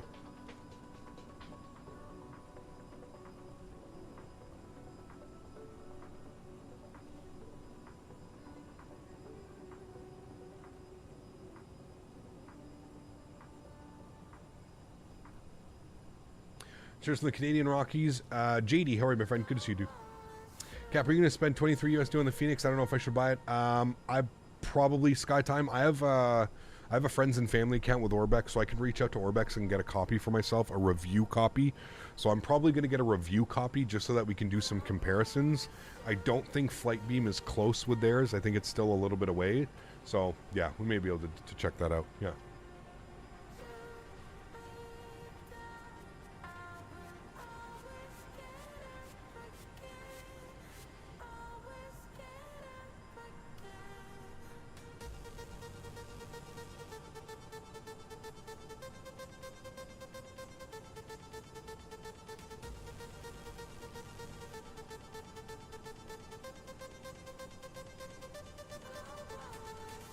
Who is better? Flightbeam definitely has a more notorious name. Flightbeam is definitely, in my opinion, better. But just bought the CRJ. Time to learn. Nice, man. Enjoy it. She's a quirky little plane, man. 24 miles till top of drop, guys. So we can put in 24,000 feet now. That's what we plan on. Well, that's what we've been given clearance down to. 24,000 feet. 240 is in. Mauricio, how are you, my friend? Good to see you, dude. Welcome aboard. Hope all is well. I had a video on my channel of me flying and used a copyright-free song from Epidemic. Someone claimed the video for a song that wasn't even in the video. Yep. Dude, Flight... I got nailed. Flight Factor on their 777, they have this... I don't even know what it is. There's this noise when you press the boarding button. There's this like loop. It's literally a loop of, it sounds like jets flying by. Like you'll get like a shoo. You'll know if you own the Flight Factor 75, 76, 777, when you like load in, there's this sound of like jets and like there's like no parking in the red zone. If you are parking in the red zone, your vehicle will be towed. There's like that, like very faintly going in the background. Apparently that was taken from somewhere else that requires a anyway, something to do with copyright. And yeah, every time I fly the 777 or the 76 or the 75, I used to get it dinged. And I finally sent like a huge email to YouTube that was just like, this is ridiculous. Like I sent them the clip and I'm like, this is what you guys are saying I'm getting dinged for every single time I fly this airplane. I was like, I'm flying a flight simulator. Like I don't understand how I could even be, you know what I mean? That's it, exactly. Thank you, Zach. Yeah, that's exactly what it says. Anyways, I kept getting dinged every time that went up. Crazy, man. Did you see the Canada stomped Great Britain yesterday at WBC? Canada also plays USA this evening? I did not, Kevin, no. Oh, sorry, man. Check out the Phoenix for Microsoft that was released yesterday? I haven't yet, Dan. No. Or Edge, no. Looks like it's snowing in Jackson Hole. Spicy approach, maybe? Interesting. I didn't know that. Is Pilotedge always this quiet, or is it because it's time? It's very early in the morning, Negao. Yeah. The server is bumping at night, man. But for the most part, a lot of people are at work right now, right? So. Did they do right by you? They removed the... Every time like I said, every single time I appealed it, and I ended up winning the appeal. But I finally sent them a thing like, you guys need to fix this algorithm, man. Something's going, like, something weird is going on. I was like, I'm in a payware airplane in a payware simulator. just like flying my airplane, and I'm getting dinged every time we do this, you know. Pilotedge on weekends, yeah, they're crazy too. Yeah, I agree. All right, we're just getting ready for our little snowflake to appear, and then we'll start our descent. Only a 33 knot headwind. Thought it actually would have been more up at 380. And the LA airspace is usually the busiest? Yes, correct. Yeah, SoCal, NorCal, usually a busy place to be for sure.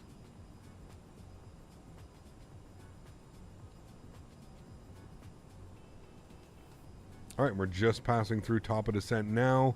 We'll go ahead and hit the LNAV button. There she goes. Starting the descent. We'll pull the power back here slightly.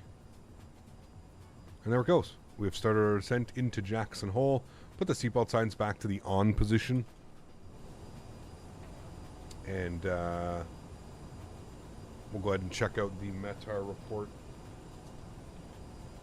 for Jackson Hole, see what's going on. Cap, YG, about the Bluebird, I don't know anything about it, man. Yeah, no, unfortunately. I wish I did know anything about it, man. 4 mile visibility, winds are 030 at 3 knots. Wow, and it's snowing. Overcast at 3,000. Interesting. Any ATC today? Yeah, man, we're on Pilotedge. Full ATC.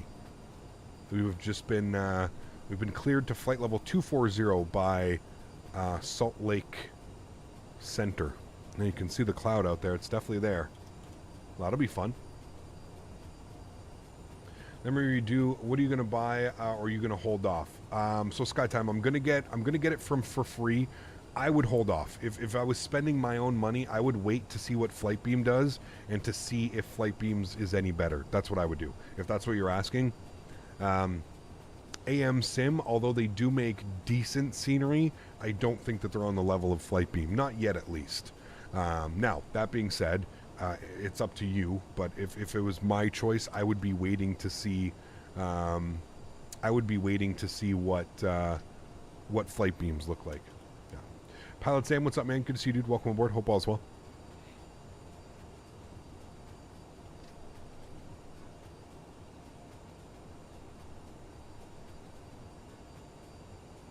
Oh, the Bluebird 7.5, am I going to buy it? Yeah, I'll probably buy it, man. It looks pretty good.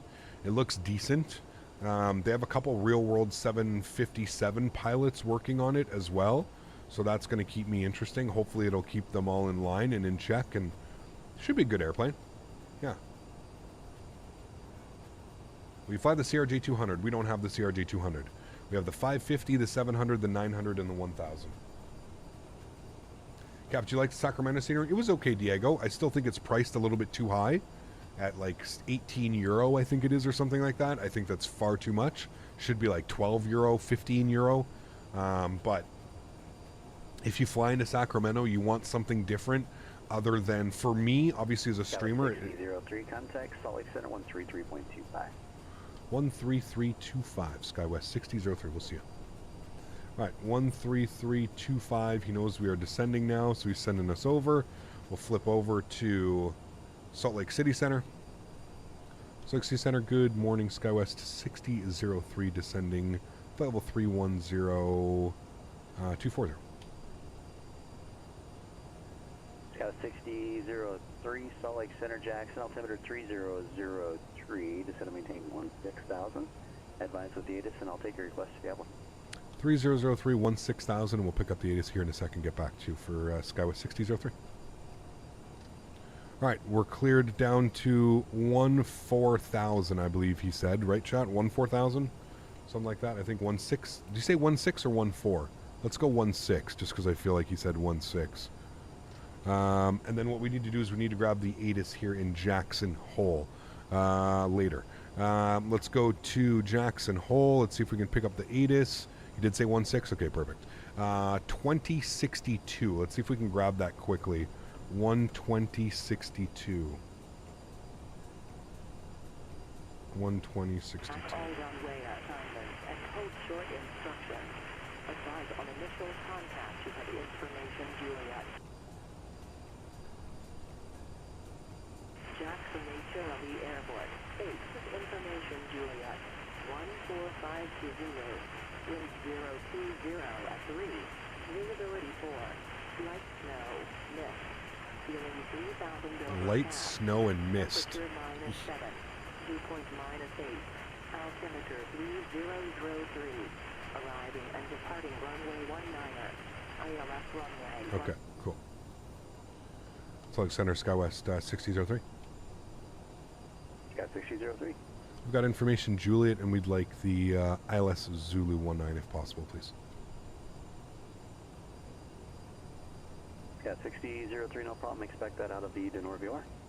Click out of the Denoir VOR. Thanks so much, Skywest 6003. Hoping someone develops a Paris scenery. Awesome airports to fly into. We've got Paris Orly, which is actually really well done.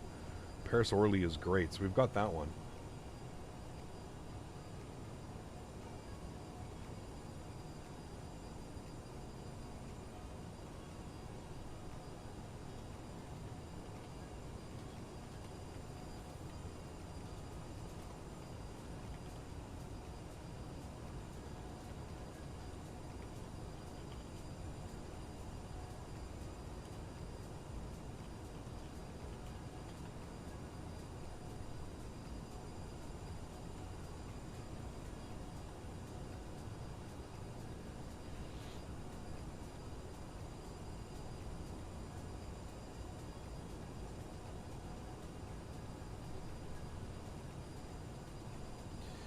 Have a good day so far? Not bad, Double H. Not bad, my friend.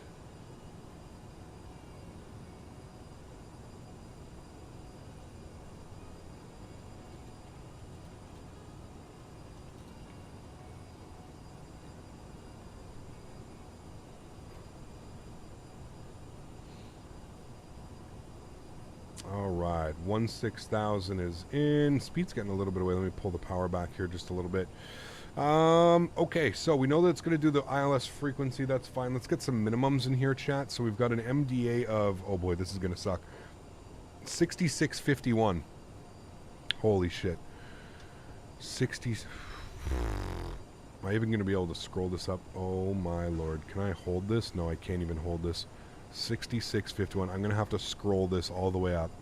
There's 1,000. Need to put this to 6650.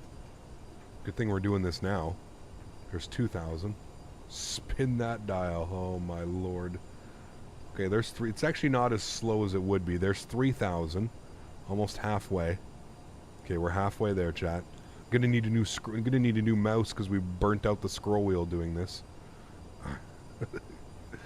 6650 is what we need. And Skywest 6003, cross the RVOR at or above 14,000, clear to ILS Zulu runway 19 approach. Denoir 14,000 and cleared ILS Zulu 19 approach. Skywest 6003. All right, 14,000 in for us. Good. Cool. Keep it descending and back down here to spin the dial. 6650 is what we need, chat. We're almost up to 6,000. One more 1,000 to go. 6650. Oh boy. Good thing is I think it saves it, so we'll get Denver. 6650. We did it, chat. MDA 6650. My God. Imagine that in real life, man. Probably a lot easier in real life though, because you can just spin it. Probably goes up by like 1,000. Cool. What did we say the what do we say the altimeter was? 3003. Okay, good. Used to live in this area in grade school. Very cool. Yeah. Real world Skywest stops require a go-around if your mains aren't on the ground by the first taxiway when landing south. Cool. Thankfully, we're not flying real world, but I'll do my best to... I don't think we're going to be floating today, that's for sure. So, start the dial during departure, right? No kidding.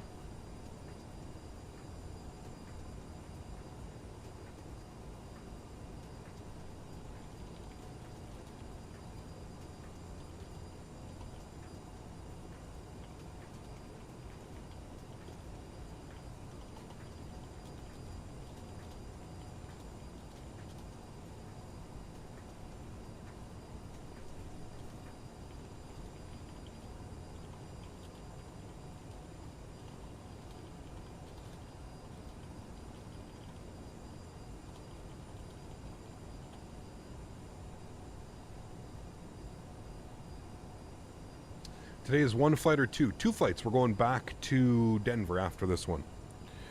3003 on the Barrow. Good. I think that was for 3003. Was that for K-Jack? Should have been. Yeah, K-Jack. 3003. Cool. Do I use FS realistic? I do. Yeah. After the VOR, the approach comes quickly. Oh, it does. 100%. Yeah. We need to start. We need to start pulling the power back here. Actually, we want to be looking for like 210 knots now. We'll start getting things a little bit more configured. Turn the sounds up here as well. Tower frequency. We should get that plugged in and set up here. Tower frequency is going to be on 118075. 118075. We'll get that programmed in and ready to go. 118075, and we are going to continue the descent now. We need to intercept at 8,000 feet, so we'll keep bringing this down to 8,000 feet. Charlie, Seattle Center, taking your location about L65, which I think down in LA. 8,000 feet is in and selected. Beautiful. And we'll bring our range rings in here a little bit. Good. We need to be above 11,000, so that's all looking good. And we should have the proper frequencies. We'll have a look-see here. 1091, yes, and front course 187. So all of that is looking good.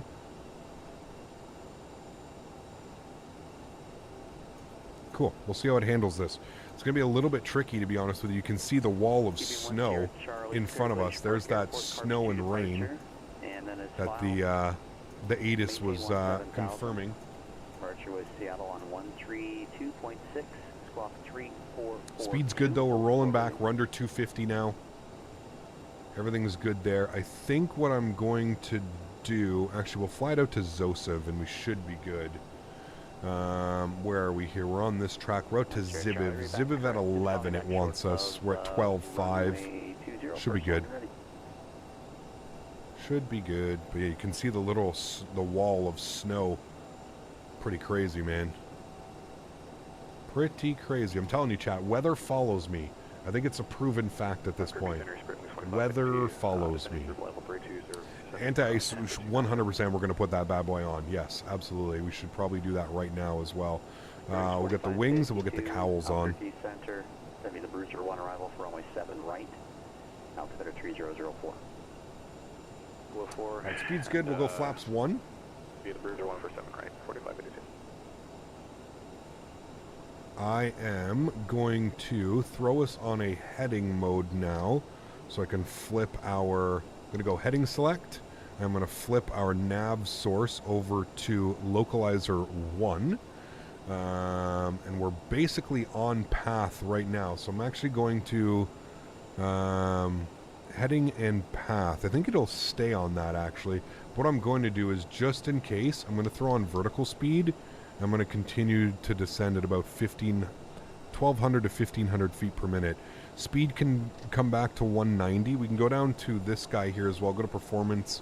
We're going to set our VREF speed 136 knots. We've got that in there as well. Beautiful. Cool. All of this looks good to me, chat. Looks good to me.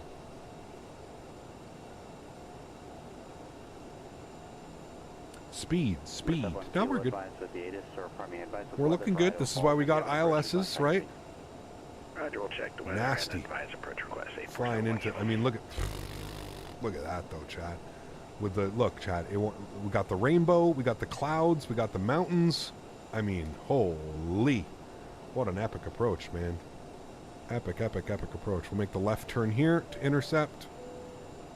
Ladies and gentlemen, we are about to land. Please remain seated until we have stopped. All right, speed's good. We'll hold that at 190 for now. That was 6003. Contact Jackson, tower 118.07. 11807, Skywest 6003. All right, we'll throw it over to tower. Jackson Hole Tower, very good morning, Skywest 6003 ILS Yankee 19. Skywest 6003 Jackson Tower, wind calm, runway 19 clear to land. Runway 19 clear to land. Skywest 6003. All right, We'll arm our approach. Localizer 1 is captured. We're just going to wait for glide slope now. We'll shallow out the descent, and that should allow us to capture glide slope. Localizer is captured with the star, Loc 1, and then we're just waiting for glide slope, which should come alive here any second. Speed's holding at 190. We're looking good. Very bumpy right now, in case you haven't noticed. Very bumpy. We're currently 9 miles out. Here comes glide slope any second now.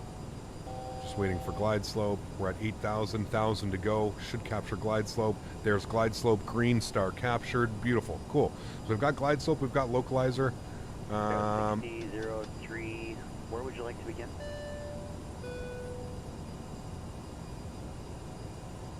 Uh-oh, what did we do? Skywest 6003. He goes, where would you like to begin? What did I do? I had the wrong aircraft. November 8471 Kilo, expect the RNAV damn it. Yankee 3 approach out of row. This guy, man, scaring the shit out of me. I thought we were about to get lectured, chat. Gear down. Flaps 8 degrees. I literally thought we were about to get lectured. I was like, uh-oh, what did I do? How did I mess this up? I'm just over here flying.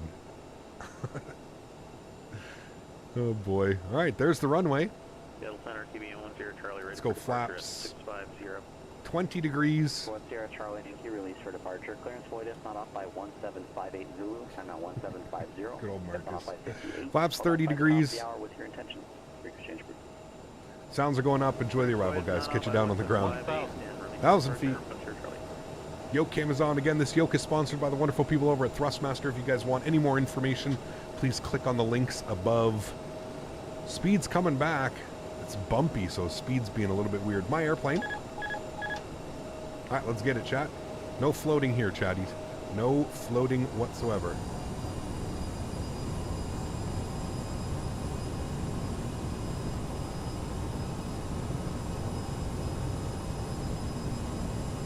Oh, look at the weather, though. It's just unreal. 500. So cool. Check. 400.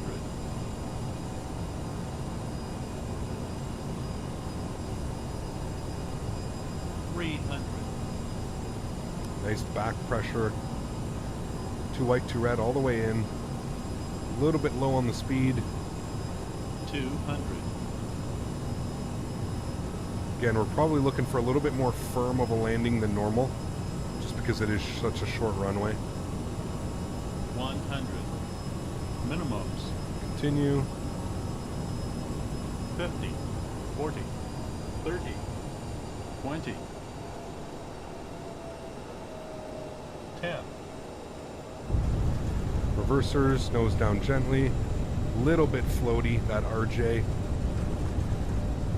Nose is down. We are braking. Reversers are out.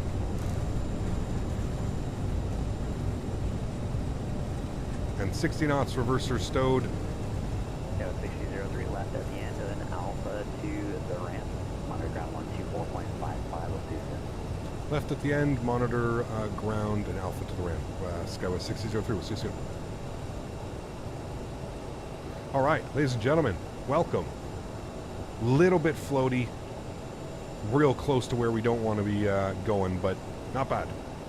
Not bad at all. Probably should have touched down a little bit more firm than that, but we will take it nonetheless. Ladies and gentlemen, welcome to Jackson Hole. Until the aircraft has come to a complete stop. We have made it.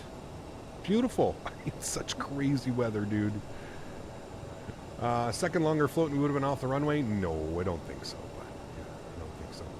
I don't think so. I think we were good to go. We were perfectly fine. All right, let's go upstairs. Let's get our APU door opened. Strobe lights can come off. Landing lights can come off. We'll stop the clocks. What did that take us? 65 minutes. Not bad. Not bad at all, man. Fun fact, the only airport in the United States that is located in a national park. Is it really? Huh. Clean up flaps, clean up spoilers. Good.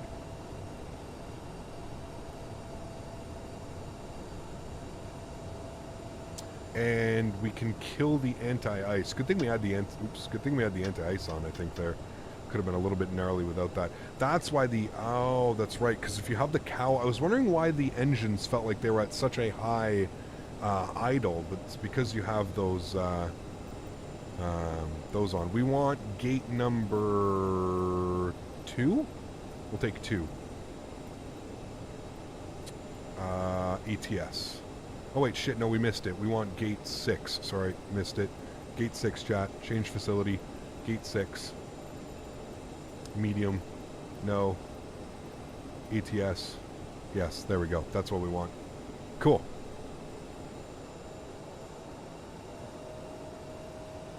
And let's go ahead and spool up the APU. And let's kill the taxi light. Remember, guys, we are doing the turnaround. If you guys are here hanging out, we're going back to Denver.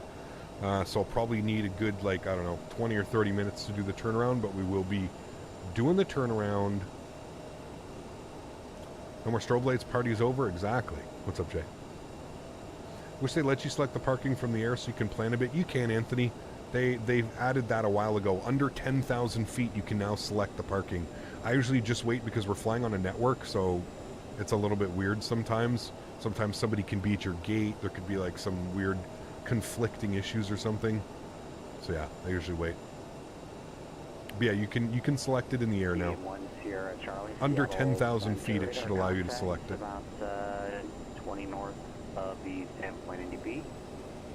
Standpoint altimeter 2972. Ladies and gentlemen, welcome to Jackson Hole. Sweet little airport. This is a freeware airport, guys. I highly suggest everybody pick it up. It's free. It costs absolutely nothing but a little bit of space on your hard drive, and it is unbelievable to fly into. I mean, visually, it's just unbelievable. I don't know if you can get a better approach, to be honest. It's that stunning. Park brake is on. Beautiful. Let's go up top. APU is on. APU gens are on. Good. Engine number 1 is off. Engine number 2 is off. Red beacon light is off. Seatbelt sign is off. Ladies and gentlemen, welcome down to Jackson. We made it. No dance today? Nope, just a bow. Okay, thank you. No problem. Let's go to this guy. We're going to go to aircraft. We're going to go to doors, doors, doors. Good. Wheel chocks are in place. Ground power unit is out. APU is off. Ground power is on. Doors closed. Hydraulics off, off, off, off, off. Wing light off. All those lights are good. That's good. Packs are off as well. DC power goes on. And we'll go to GSX and we will request deboarding. And there we have it, chat. Absolutely beautiful. A wonderful flight into Jackson Hole. I will definitely take that one. We haven't flown into here in a while, so I will definitely take that one. And now we can watch the deboarding process. All the beautiful passengers walking off. I spoke to ODOG today about fixing this area. Up until the most recent Microsoft update, it was impossible to remove the snows. Like, it was all broken. But he has acknowledged, and he is going to try and fix it so that the snow, obviously you can see it's a little bit weird that there's no snow on the taxiway, but then there's a bunch of snow on the ramp. So hopefully he can address that issue. I was speaking to him, like I said, this morning, and I just let him know that they have since put out an update that should remove the snow on there. So there we go. We'll look at the aircraft deboarding. Jordan, what's up, man? Good to see you, dude. Appreciate you being here. Amazing for freeware. Yeah, absolutely. It's next level for freeware. It's absolutely fantastic. I do agree. I do agree. Should you become a real life pilot? No thanks. I'm quite content with what I'm doing here, man. Doing the whole streaming thing and stuff. Cool. Here come the passengers. Look at that. Even the passengers deboard the airplane and walk right to us. Goodbye, sir. Hope you had a great flight. Thanks for flying United Skywest. Thanks for flying Skywest. I guess we call ourselves Skywest. United Skywest. All right, let's start prepping for the return flight, shall we? We're going Jackson Hole to Denver. Jackson Hole to Denver, and we're going to be Skywest 5257. Skywest, go new flight. Skywest 5257, beautiful, and we're going from Jackson Hole to Denver. Good, and we're going to be in the CRJ-700. And we want this one, and for passengers, chat, we're going with 67. 67 passengers for the return flight. That's all good. I'm happy with that. Cool. We'll generate the flight. We'll send that off to the Pilotedge network. Get some tunes back on for us while we're waiting.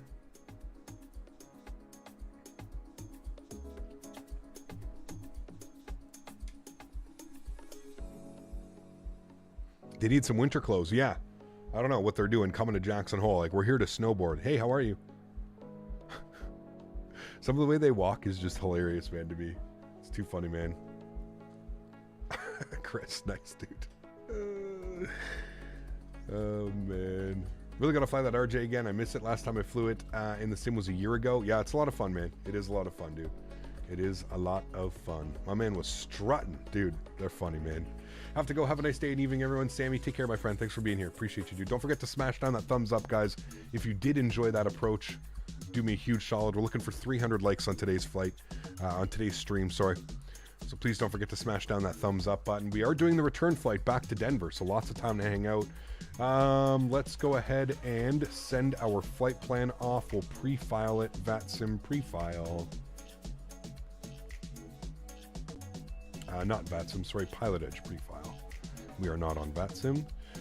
We want CPDLC. We'll send off our flight plan. Beautiful, cool. We'll go ahead and reconnect. We'll disconnect and reconnect to the Pilotedge network under our new call sign. What was it? 5257. Skywest 5257. And we'll reconnect. Beautiful. Let me go over to the stream PC for a second. Let's go ahead and get all of our information here sent over.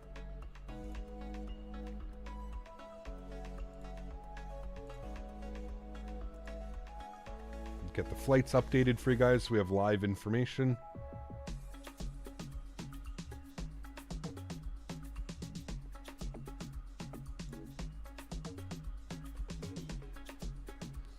CRJ-700 flight.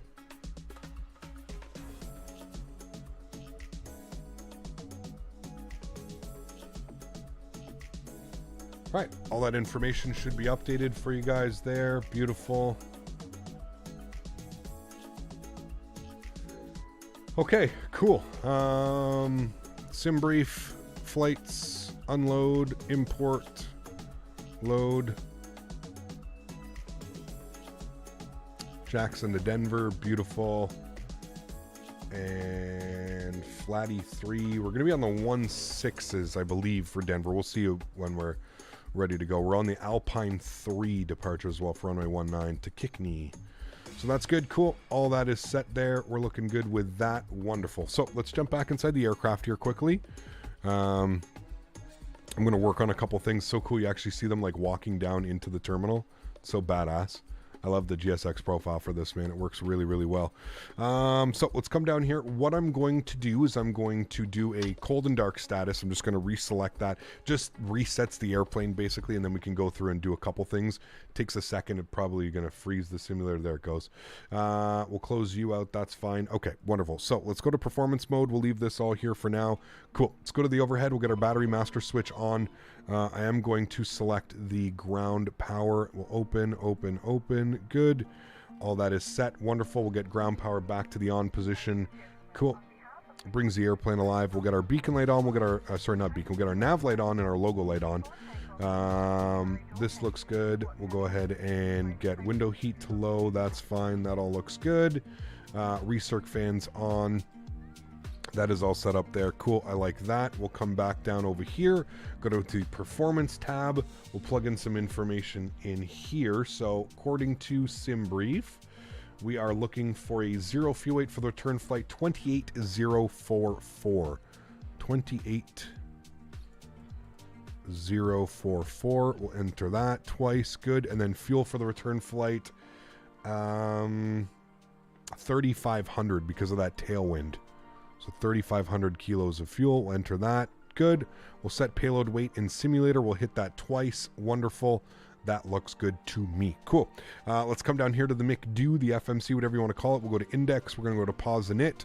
We are sitting on the ground here in Jackson Hole. So we'll go K-Jack. We'll throw that into there. We'll grab our FMS position. We'll throw that there. Good. Go to flight plan. On the ground in KJack, we'll throw that into here as well. We're going over to Denver, so we'll throw in KDen.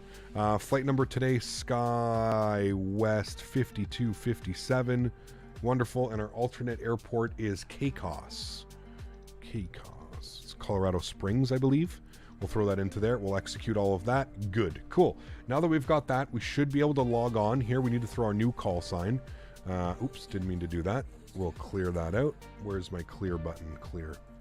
Skywest 5257, and we'll throw that up into there. We'll send log on. It might not go right away. We'll probably have to reconnect.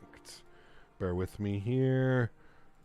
Do a fresh load of this. Sometimes it takes a while for the fans GUI to fully accept your flight plan, so we'll just restart that. We'll give that a couple more minutes. We know the flight plan. They're not going to really change anything on us. So we can go to departures. We're going to be on the Alpine 3 out of runway 19. We'll go ahead and execute that. Good. We'll go to our flight plan. Sorry, we'll go to flight plan page. From Kickney. That's fine. We're just going to actually restart Kutau. So from Kickney, we're going to go direct to Oscar Charlie Sierra. All right. From there, we're going direct to M. Jane. I hope that stands for Mary Jane, for a big old grow op or something like that in Colorado. M. Jane. And then from M. Jane, we're jumping on the Flatty 3 arrival. Come back here. We'll go to arrivals. I think the weather in... yeah. I think it's going. Sorry, Cap. I'm late. How's it going? I'm doing well. You don't have to repeat yourself over and over and over and over and over again, though. That's a little bit, yeah. Is there a profile for this airport? I can't seem to find one. It comes with it, Yeti. So when you download the scenery, ODOG made one. So re-download the scenery. It's in the actual download of the scenery. Yeah. How do you place your throttle during cruise for the RJ? I always have to adjust it because, well, yeah, it's Dan. You look at your N1. There's no auto throttle, so you have to look at your N1 settings. That's kind of how you do that. Yeah. Denver is showing variable at 4. Okay, well, when we left, they were landing on 16 right. So we're going to go Flatty 3 with the M. Jane transition, and then we're going to expect 16 right, and we'll take it via, if we open up the charts, go to Denver, go to approach, 16 right, pin U. So the Flatty 3 is going to take us out to Tashner, and then ILS 1 right, we'll take it via Tashner. All right, so we'll find that in here. Should be next page. There it is, Tashner. I'm going to execute that. What is this? This is literally just ocean sounds. What in the... Okay, cool. Go to our legs page. We'll scroll through here. We'll make sure we don't have any crazy discontinuities. We'll execute that. Keep going through. No discontinuities. I like that. That looks real good. Happy with that. Good. Let's go to performance tab here today. Again, we're going with a flex of about 40 degrees. We need to get out of here.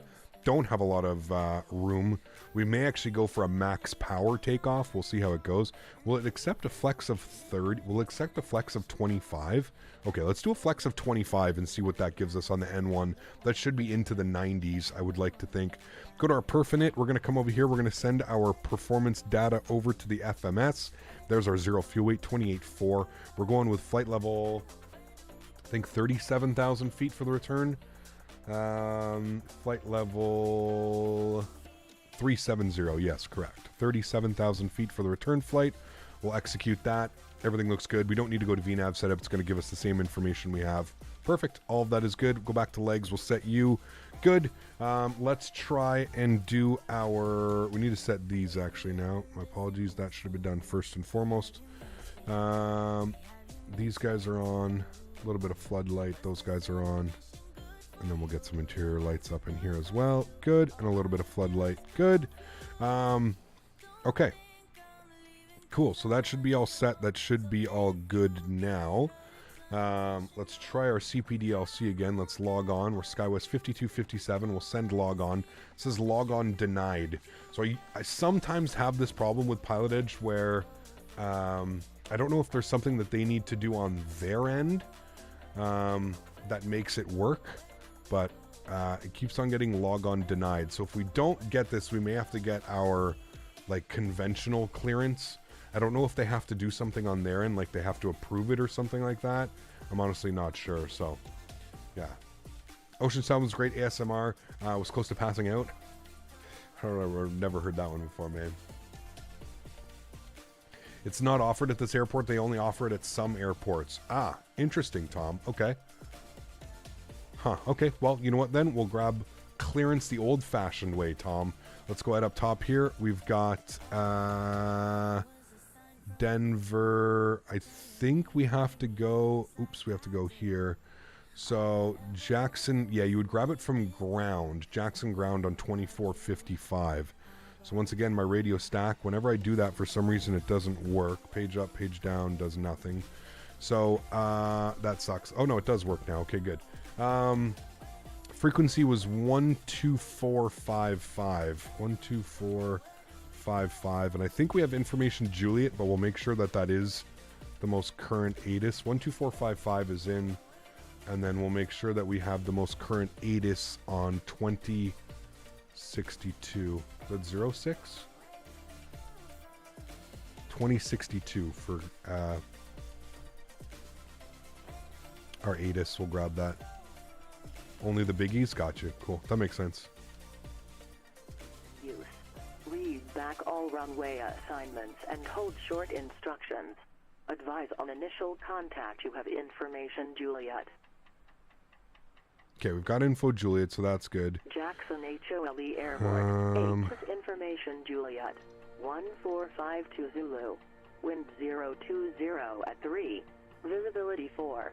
Light snow. Mist. Ceiling 3000 overcast. All right, we've got Juliet, so we'll grab our clearance here quickly. Here's what they offer in Western U.S. coverage area: Albuquerque, Denver, Oakland, PDX, Phoenix, Reno, Seattle, SFO, San Jose, Salt Lake, and SMF. Got you. Cool. Thank you, man. Appreciate that. Right, copy the 14522. 10 Charlie, descent at pilot's discretion, maintain. Let's go 11 south, glacier altimeter 207.6. If an approach request, I can take that as well. I think there's a weird hold here, which we don't need. I don't think there's a hold on the departure, is there? Alpine 3, oh, there is. It is a hold here. Okay, so we'll see what they want us to do. Hold at 15,000. Interesting. We'll see if they give us direct something else, but we'll go do that. Okay, cool. Let's call them up, let them know we've got Juliet, and we're looking to grab our IFR clearance to Denver. Jackson Hole Ground, very good afternoon. Skywest 5257 with information Juliet, IFR to Denver, please.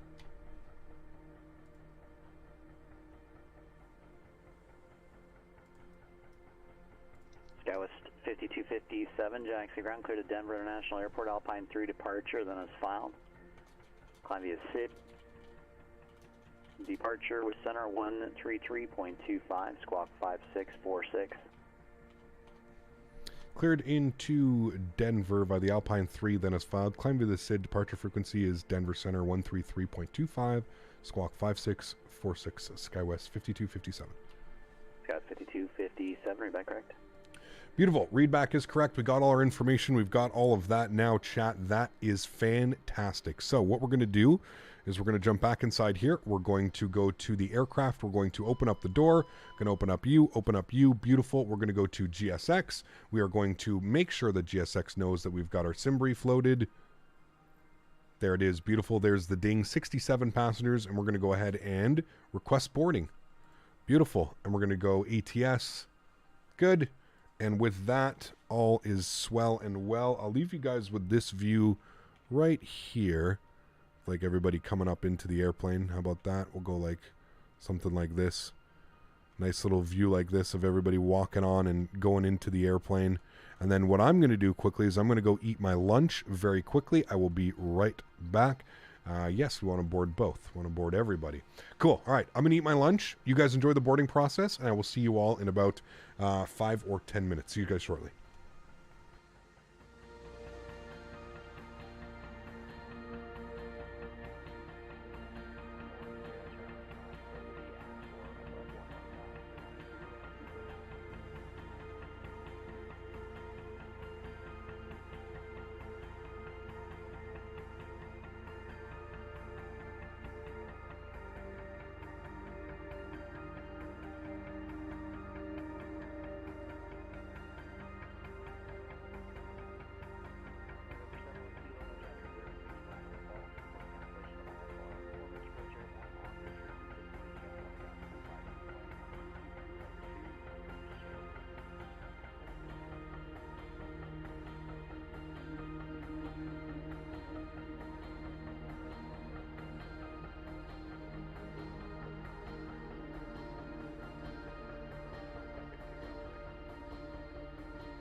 Delta straight in, and you can monitor ground on the other side.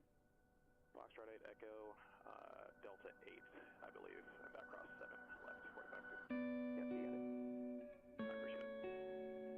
10 Charlie, contact Salt Lake City Center 133.4.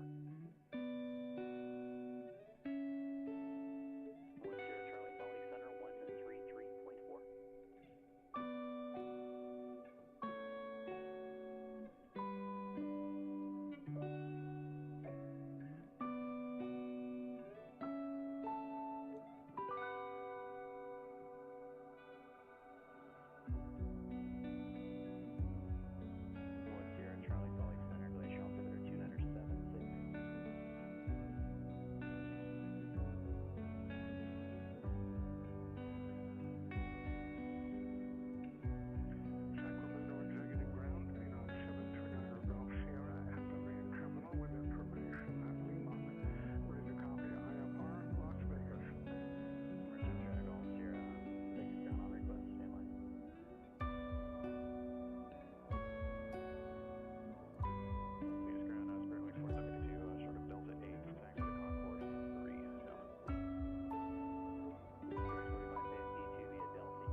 Four Sky waitresses on today's flight.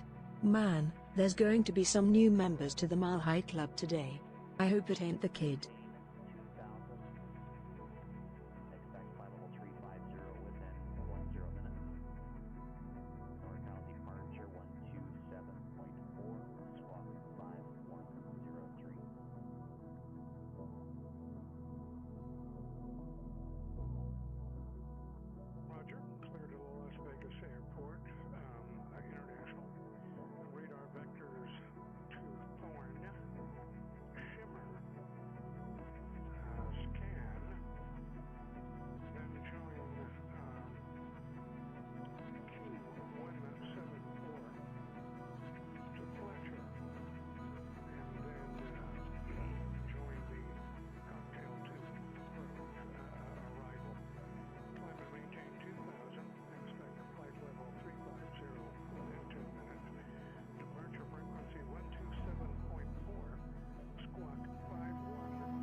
I don't know where the hell those baggage loaders are coming from, but how did we board 70 passengers and they only loaded up the cargo right now?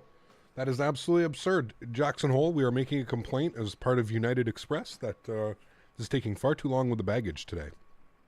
Far too long. We're back. We had lunch. We're good to go, chat. Ready for our return flight to Denver. I feel much better now, to be honest with you. Was a little bit famished earlier. I wish I could wake up in the morning and like have enough time. It's not even that I have enough time. I just can't eat so early in the morning. It's like right about this time where I start to get like really hungry, like 2 p.m. my time, 1:30, 2 p.m. it really starts.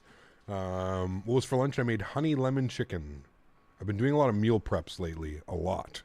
That's actually one of my favorite ones that I've been making, honey lemon chicken.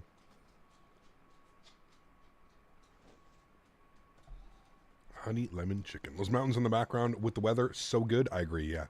It is beautiful. It almost looks like the weather's kind of clearing. It looks like it kind of pushed its way through. If we look towards this side of the airport, it's probably nasty. Yep. That's what we came through on the way in. Was definitely not nice. But this side actually looks a little bit better. Nah, maybe not, actually. Maybe a little bit more ominous clouds around there. But regardless, looks beautiful. Beautiful, beautiful. You had a double down fried chicken sandwich from KFC for lunch today. That sounds good. I would eat that as well. I'm full though now, so we're good. Cool. A couple more things that we need to do before we do anything. First and foremost, C2A, thank you very much for the donation, sir. I appreciate you. I was eating my lunch and I had a great chuckle to that one. Yeah, very many flight attendants on board today. I'm not quite sure why so many flight attendants on board, but we're going to turn that on. We're going to go ahead and remove the airports tab. That's good. That should look good there. Beautiful. Squawk code. We need to get our squawk code in here. Squawk code was 5646. We'll turn that on. 5646. Good. We'll turn you on and we'll get you on. Good. 5646. Good. Can you rank fast food best to worst? I live in Canada, Will. We don't really have, like, the fast food that we have here is not like how it is in the States, man. We barely have fast food here. We have McDonald's, Burger King. Like, we don't have any of the goats, man. We don't have any of the giants. We don't have any of the goats. We don't have Whataburger. We don't have In-N-Out. We don't have Chick-fil-A. We got nada. Nada, man. Nothing. It sucks. It sucks. Performance, set all those guys. Good. Loading the baggage now. He's loading it up. Loading it up. Why is there hold after the departure? Because you need to make sure you're at a certain altitude. You need to be at 15,000. Yeah. Otherwise, there's mountain ranges around. No Chick-fil-A. They started a couple years ago, Will. I think like a year or two ago, they started opening up some Chick-fil-A's here. We have a couple locations in Canada now. They do plan on expanding, but right now they're only in one city, and that's Toronto. I don't live in Toronto, so boo-hoo. I'm upset. I wish we had Chick-fil-A. We're apparently getting one, but I don't know, man. As political of a town that I live in Ottawa, and everything that's going on with Chick-fil-A and all that fun stuff, yeah, I don't know. I don't know, man. What monitor do I use? You can put exclamation point monitor in chat, Pookie, and that should provide you with a link. Yeah, thank you. Apparently, that broke my GPS, so I'm trying to load that in. I'm going to have to disconnect. There you go, Golf Kilo. That's pretty cool. I still don't know if I would trust it, but pretty cool. Wendy's is pretty good, Steve. Yeah, Wendy's with their strawberry lemonade. Oh, boy. Who here in chat has had a Wendy's strawberry lemonade? I have, and it is absolutely fantastic. What does the pushback always park at an angle? I don't know. I think that's how it is in real life. Maybe not, actually. No, usually they're dead on. I don't know. Cap, I go to Queens in Kingston for uni, and I'm sure you know it. Of course, yeah, of course. Man. Popeyes is the best. Popeyes is okay, at least in Canada. Popeyes is okay. In-N-Out has great pink lemonade. I'll have to try that when I'm down in Houston. Believe it or not, Houston has In-N-Out, and I'm excited. We'll never had it once, so Yeah. What is the flight time? 55 minutes. 55 minutes. I got a Wendy's 5 minutes from work. I visit there often. Kappa. Nice. Chick-fil-A is the best lemonade. I'll have to try that. Used it twice yesterday and it didn't mess anything up. GSX tells you what to load the Phoenix through the tablet and then you fill the plane. Interesting. We may have to try that next time we're flying the Phoenix then. Denver has an in and out too. There you go. Pardon me, Denver. I got the hiccups, chat. Ow. I'll be right back.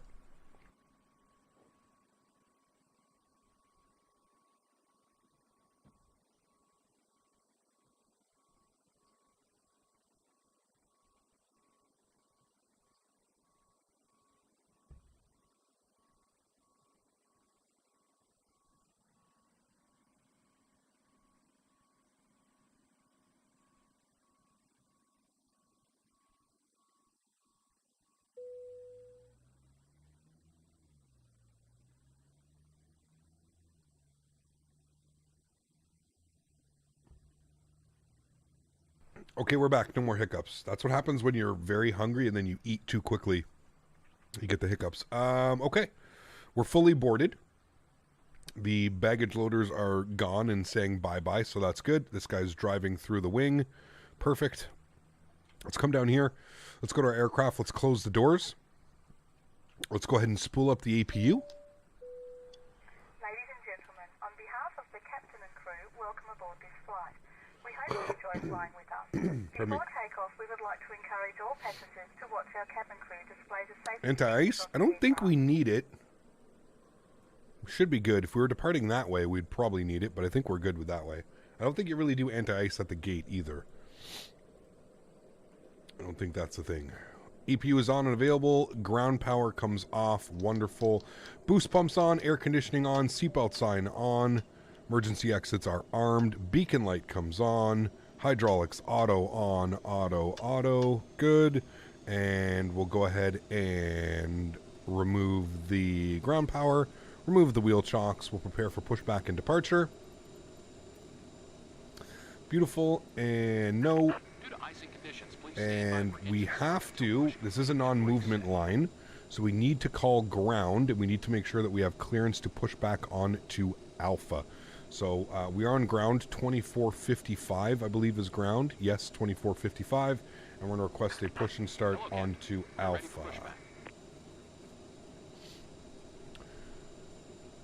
Jackson Hole ground, Skywest 5257, push back onto Alpha, please.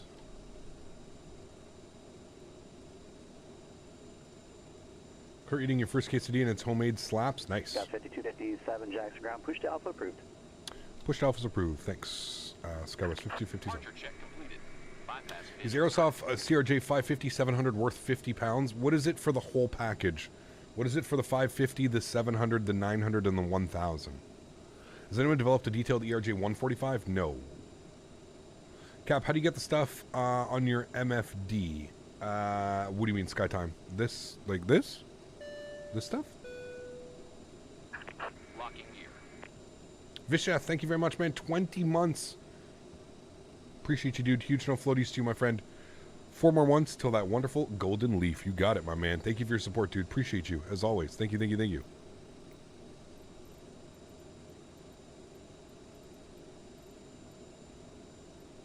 You say to release the park brake? Nope.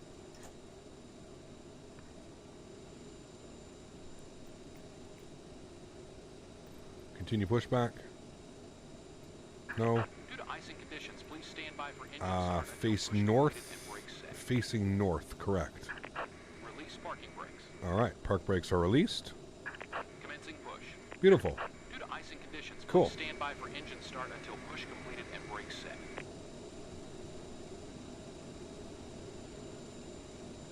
Oh, the top of my route. Sorry, yeah, go to MFD menu, and it's right here. Put the window. I usually have it on VNAV, actually, because then the VNAV adds that little, shows like top of climb and top of descent and all that stuff. But for now, I usually just put it on, and then it shows you that little window here.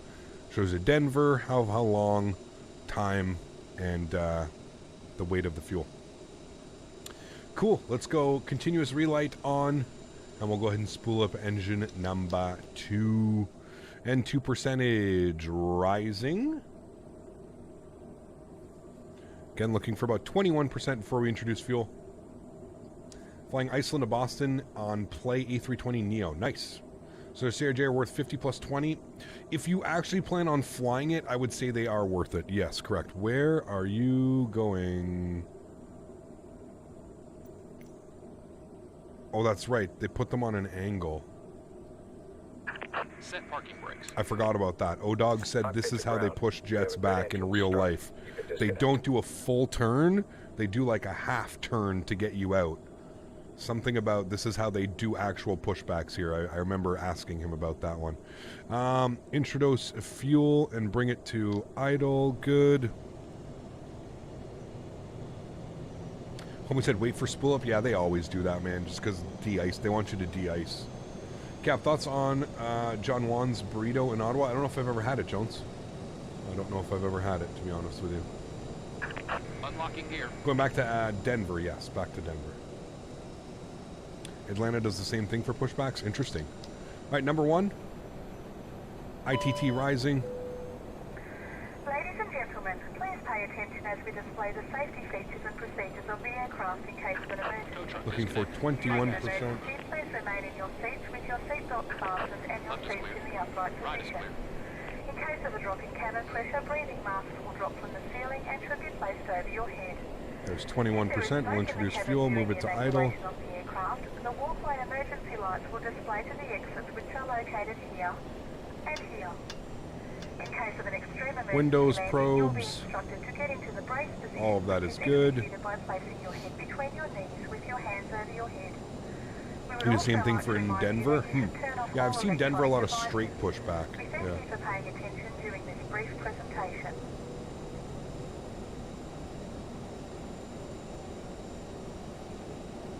What's the reason for the style of pushback? I'm honestly not sure.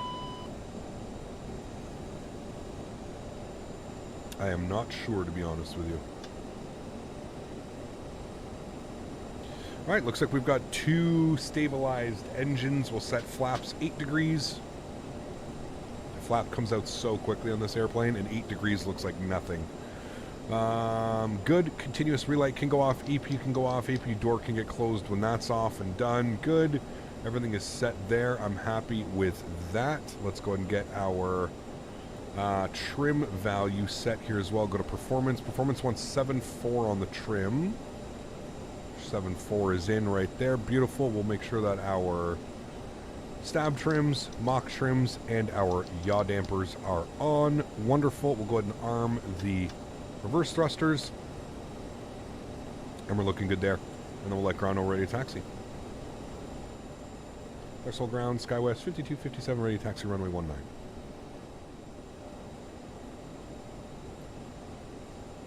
Scott 5257, Jackson, ground runway 19er, taxi via Alpha. 19er via Alpha, Skywest 5257, thanks. Alright, legs page is on. Park brake is off. Let's get it. Does anyone in chat know a better quality checklist for these planes besides what is in the EFB? Good question, Andy. I do not know. As you know, my checklist is up there most of the time. Probably should use paper checklist, but... yes, that bug.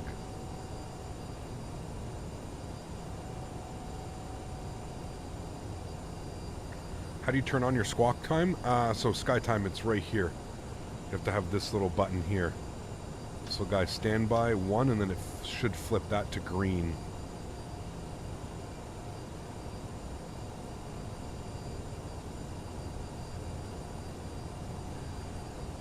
Look at that, chat.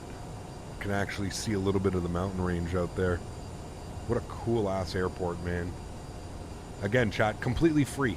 No excuse not to have this scenery on in your simulator. It is completely free. If you want to experience an absolutely epic approach, highly suggest this airport. Exclamation point scenery in chat.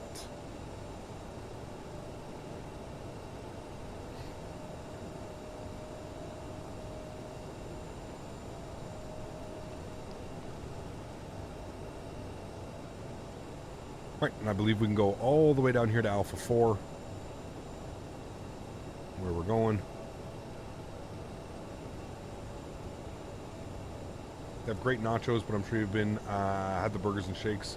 What a spot. Never heard of it, to be honest with you. Yeah. Never heard of it, unfortunately.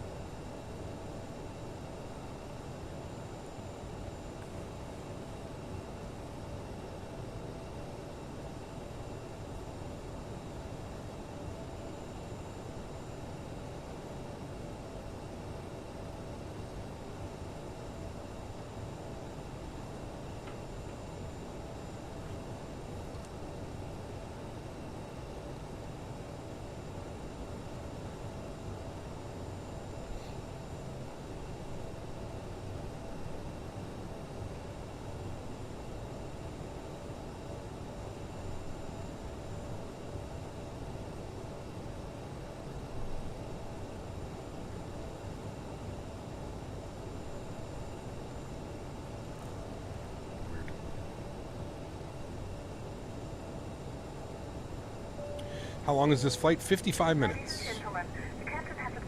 55 minutes. All right. I missed.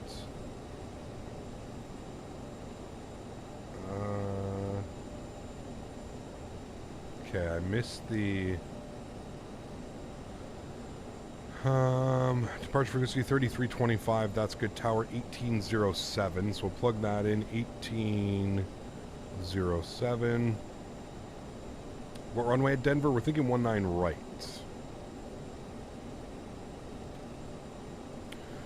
Jackson Tower, Skywest 5257, holding short, runway 19, ready for departure. 5257, Jackson Tower, runway 19er, cleared for takeoff. 19er cleared for takeoff. Skywest 5257. All right, let's do it. Landing lights, strobe lights, wing lights, good. Takeoff set and selected.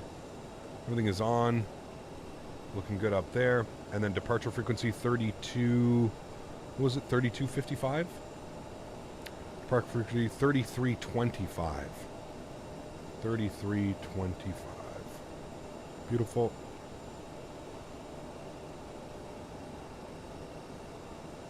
Set and selected.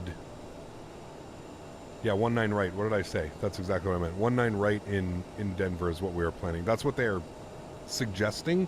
The winds may change by the time we get there. Not 19, sorry. 19 for departure, 16 right for arrival is what we're planning.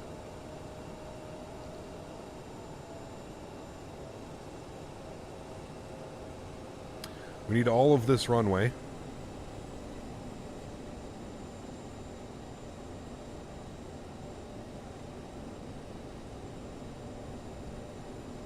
Alright guys, we're ready. Yoke Cam is going on. Again, this Yoke Cam is sponsored by the wonderful people over at Thrustmaster. If you guys want any more information, there are links in the description below, or there are links up above in chat for you to select and have a look-see at. If you want more information on the TCA yoke that I'm using, thank you to Thrustmaster for sponsoring this Yoke Cam. Throttles up to 40%. Chronos on. Let's get it, friends. Toga. Takeoff power set. Airspeed's alive.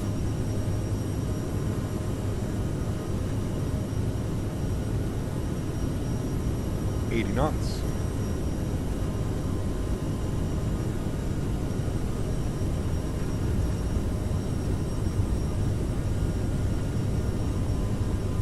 V1 rotate.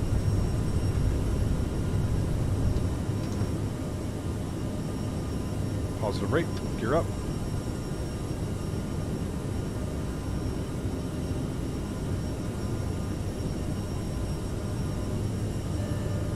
Pitch for climb. Karl coming in with a $40 donation. Thanks so much, Karl. Appreciate you, my friend. Let's get some no floaties in chat for Karl, guys. Extremely kind. 257, contact center. Where to center? Skywest 5257. Salt Lake City Center, good afternoon. Skywest, 5257, 8000 out of Jackson Hole. Got 5257, Salt Lake City Center, radar contact, climb and maintain flight level 230. I maintain flight level 230, Skywest 5257. Alright, 230 is in. We'll plug that, 230.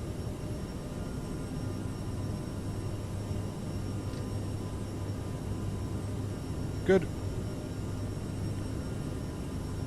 Alright, let's go flaps up 1.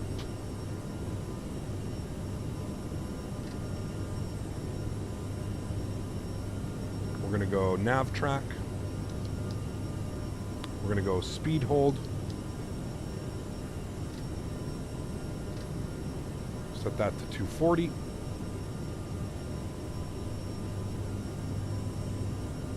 And we're blasting out of Jackson Hole, chat. Delete the hold. We will. Well, hold on. I'll wait till he gives me direct, or if he doesn't give me direct, we'll delete the hold for sure. I just want to make sure that we get up to altitude. Let's get our logo lights, taxi lights, and wing lights to the off position. We're through 210 knots. We'll go flaps clean now.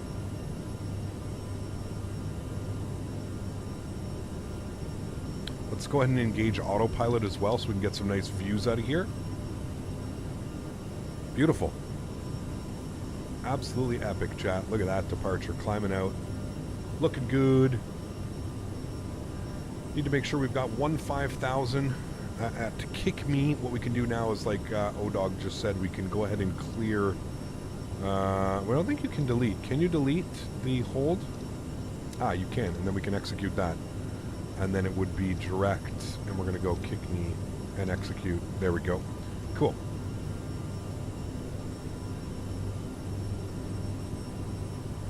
Can you get the info back up on the screen? What do you mean? Like it is now, right up top, right? All this stuff?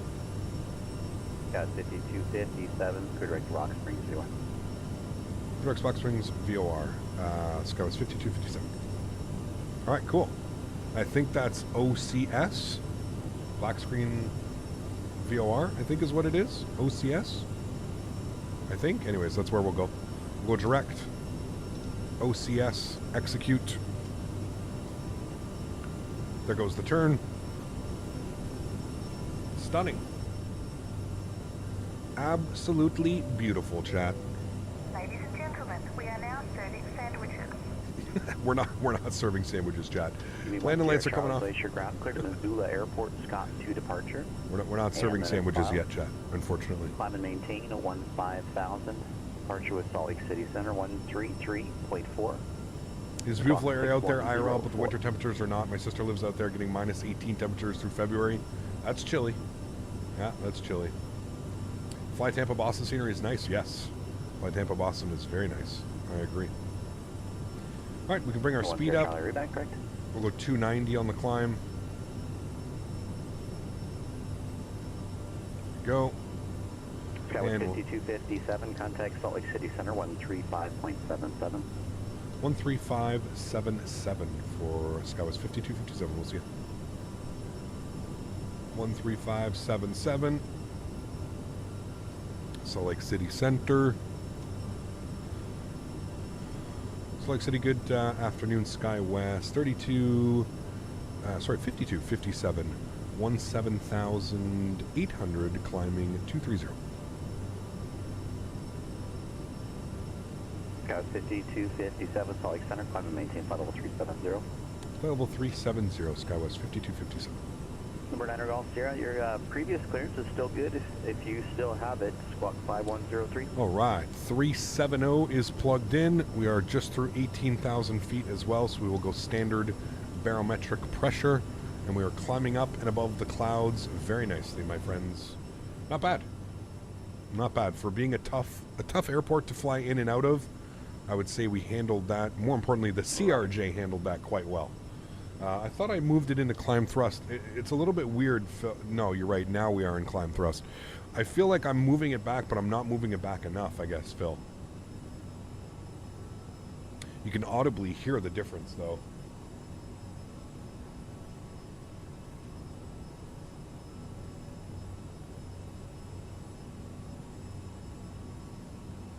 definitely audibly hear it. And the climb rate slows just a little bit. Talk about performance out here, though. We've been like nearly reaching 70 FPS. It's pretty crazy, man. I think Jackson gets 7.5s. They do. Yeah, they do take 7.5s in here. Could you imagine landing a 757 into this airport? I mean, that's just bananas, man. It just goes to show you how overpowered the... just goes to show you how overpowered the 757 is. You know? It's pretty wild, man. Girlfriend and I are considering going to LA for the anniversary in August. We're thinking of going to dinner at Fogo. Nice, dude. Do it. It's an experience in itself, man. It's absolutely wonderful. Can you fly Flare? Would you go down to Burbank and then like go to there? Does Flare fly into LA now? Can't remember. Ham sandwiches, extra onion, extra pickles, please. There you go. Nice. The 7.5 is Boeing's Concorde. You're not that far off. Gap to try Burgers and Shakes Inc. in Manitic. It's unreal. Okay. It's a far drive, but I could do like a nice summer drive out there. That's for sure. Can't wait for the 7.5 and Microsoft. That and the 330 on top of your list. Yeah, for sure. For sure, man. Does Jackson take the 7.3? I'm not sure. I'm not sure. I think it takes 7.3s and A320s, but I'm not entirely sure. You have to ask someone that's a little bit more proficient in that airport. Karl, dropping another $15. That's $55. Karl, thank you very much for the support, my friend. I appreciate you. Not even a message attached to that. Huge no floaties to you, Karl. Thank you very, very much for donating to the stream, man. That's unbelievable. Thank you, man. TFDI did an update on their MD-11 today. What I heard sounded very good. Nice. Awesome. Awesome. Let's get some love in chat for Karl Frank, guys, dropping the $55 in donos. Appreciate that, man. How long to drive to Vancouver from where I am? Oh, dude, 5 days. 4 or 5 days, non-stop, probably. You could probably do it in 3 days, non-stop, but with sleeps and stuff, it's about 5 days. It's quite a ways, man. Quite a ways. We're rocking that tailwind, though, now, chat. Even though it's only 26 knots, we're rocking that tailwind. Used to be Burbank, now LAX, because PAX doesn't know Burbank is a suburb of LA. Nice. Have you ever flown into John Wayne? I have, yeah, on stream tons of times. Yeah, we have, man.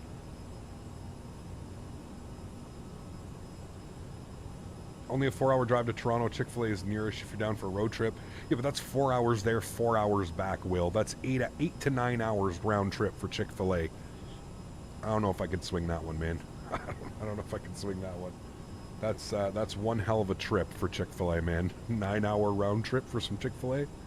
And it's 4 hours as if there's no traffic. And if you've ever been on the 401, you know that that's not a case. There is never no traffic on the 401. Yeah, DoorDash the 9-hour. The spicy nuggets are worth it? I don't know, man. I don't know, dude. Coming from a Chick-fil-A employee, it's worth it. Man. Takes you 6 hours to Ottawa? Yeah, I was going to say, like, it's Toronto, like, you're lucky if you could do it in 4.5, 5. Lucky because of traffic. It's just non-stop, man. It's like a main artery. It's filled with trucks and cars and everybody driving like they're in NASCAR, and yeah, it's a little rough. It is a little rough. Right, the plane wants us to climb at Mach 0.74. That's what we're going to do. We're going to go Mach hold, Mach 7.4. We'll keep Mach 7.4 on the climb. What you'll see is when you switch it into Mach climb, usually you'll get a little bit of a better climb performance. As you can see here, we've gained about 300 to 400 feet per minute when you flip it over to Mach climb. So I think that's why they do it.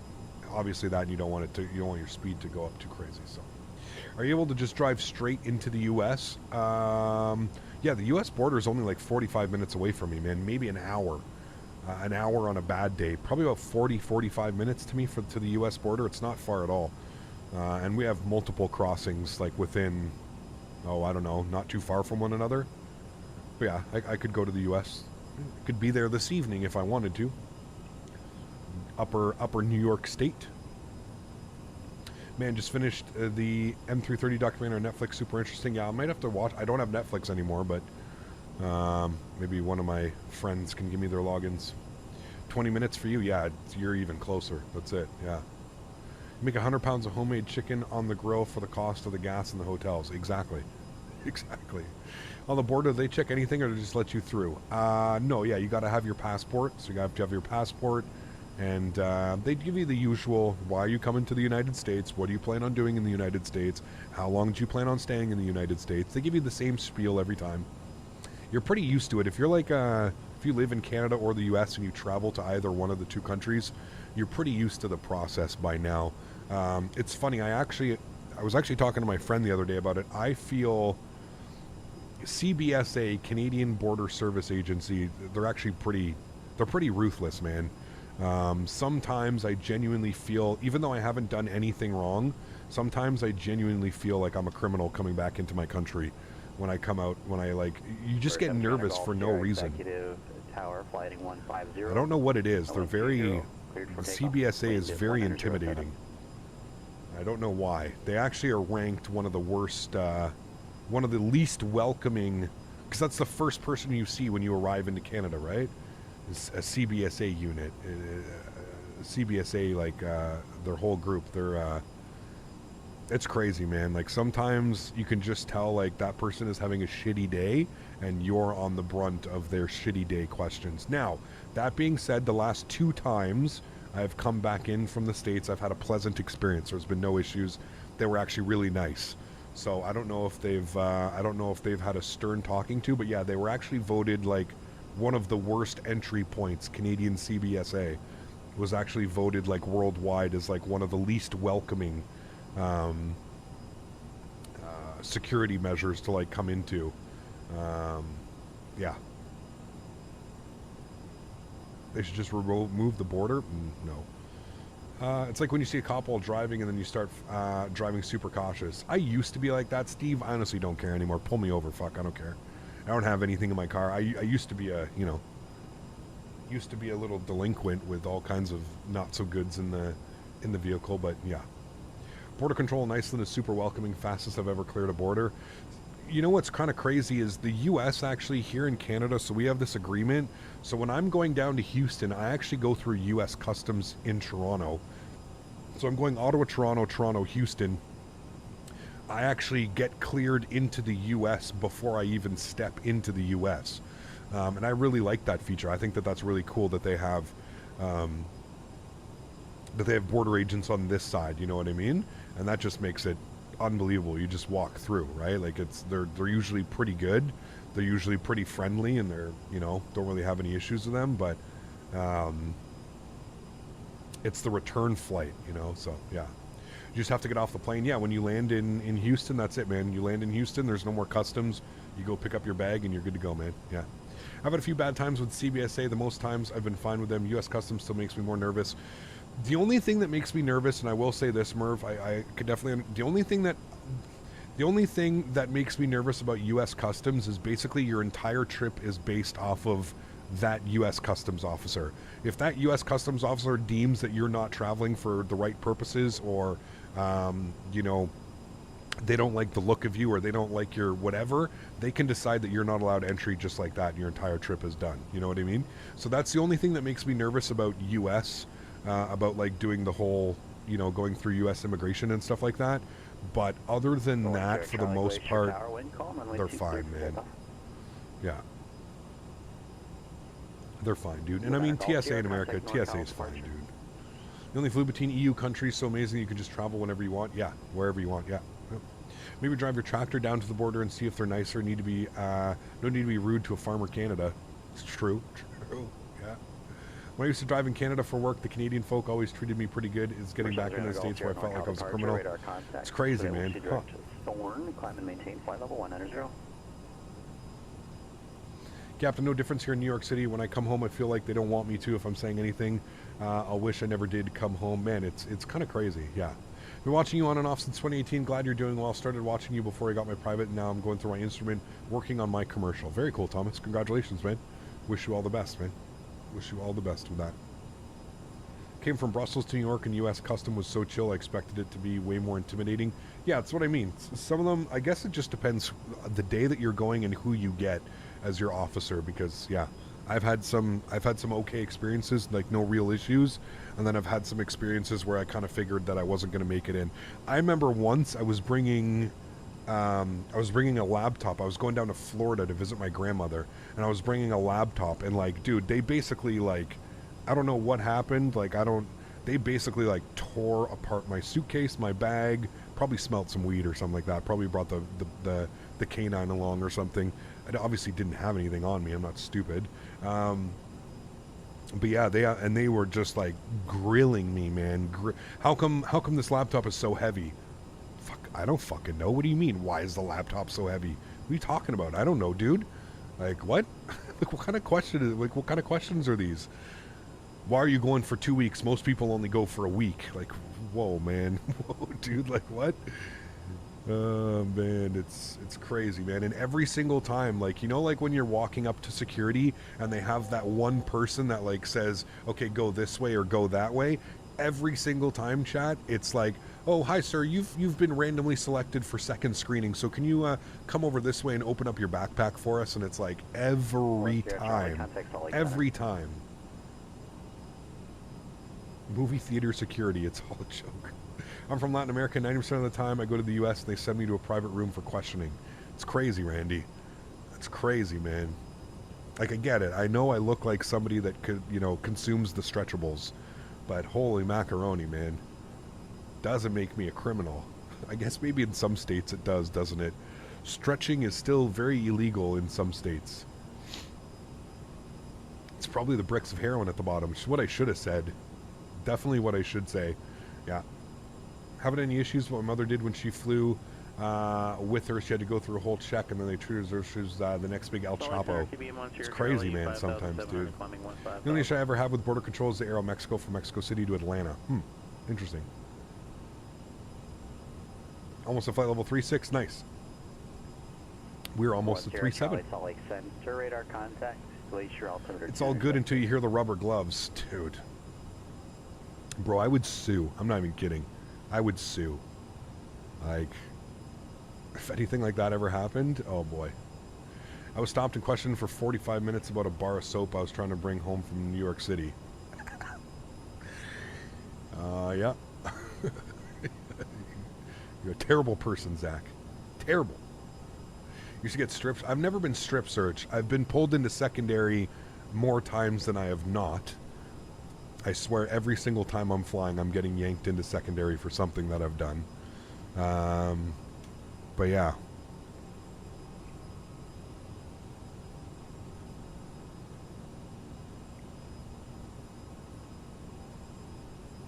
Yeah, it's crazy, Aspie. It is crazy, man. I was bringing tea through TSA and they asked if it was cocaine. Nice. Yeah, I bring, like, when I travel, I'll bring, like, my athletic greens and stuff like that. They've a couple times they've stopped and, like, looked at it. Yeah. Shaquille, right? Oh, man. I always get beeped at for the first machine, so I have to do, to search manually. Got you. Got you. For me, I wasn't even crossing the border. They opened my bag for a tuna sandwich. Jesus.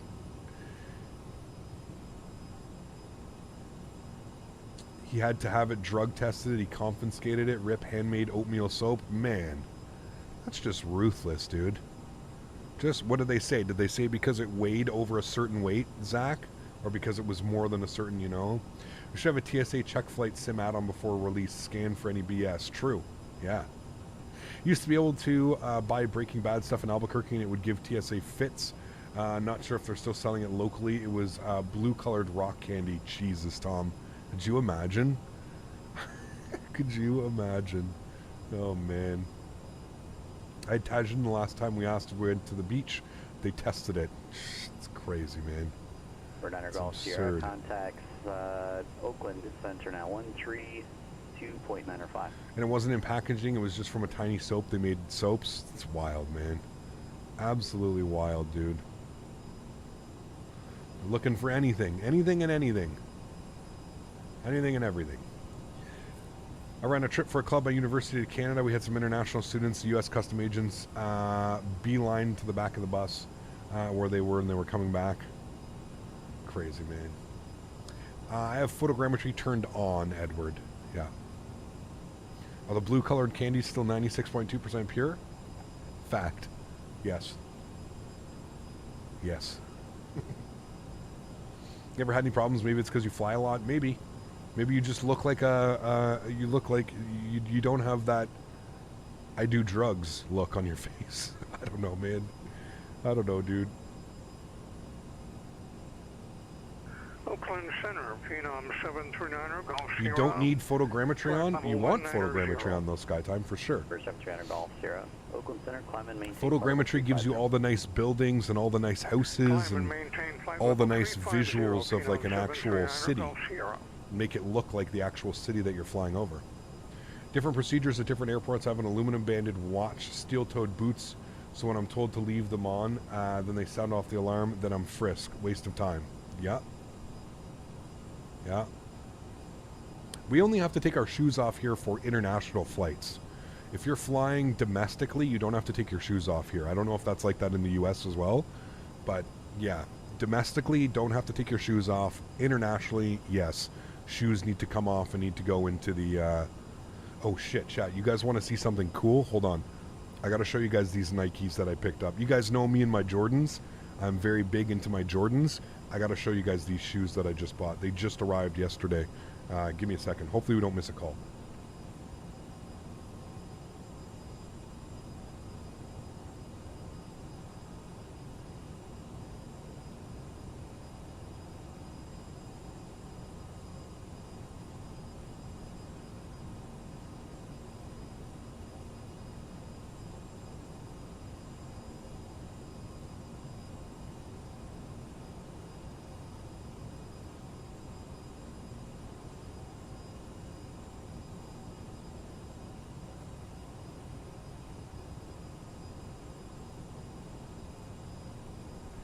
So you're saying in the US you have to take your shoes off every time? Damn, even if it's like domestic or international or something like that? That's kind of crazy. Look at these bad boys though, chat. Look at those. I've been waiting for like a solid pair of Jordans to come out for a while. I don't know if the green screen's taking that away. Is the green screen taking that away?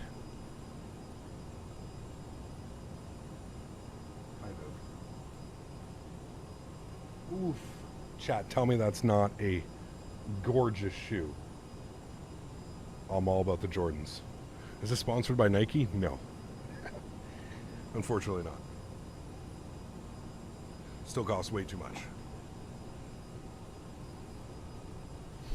They're the 2018...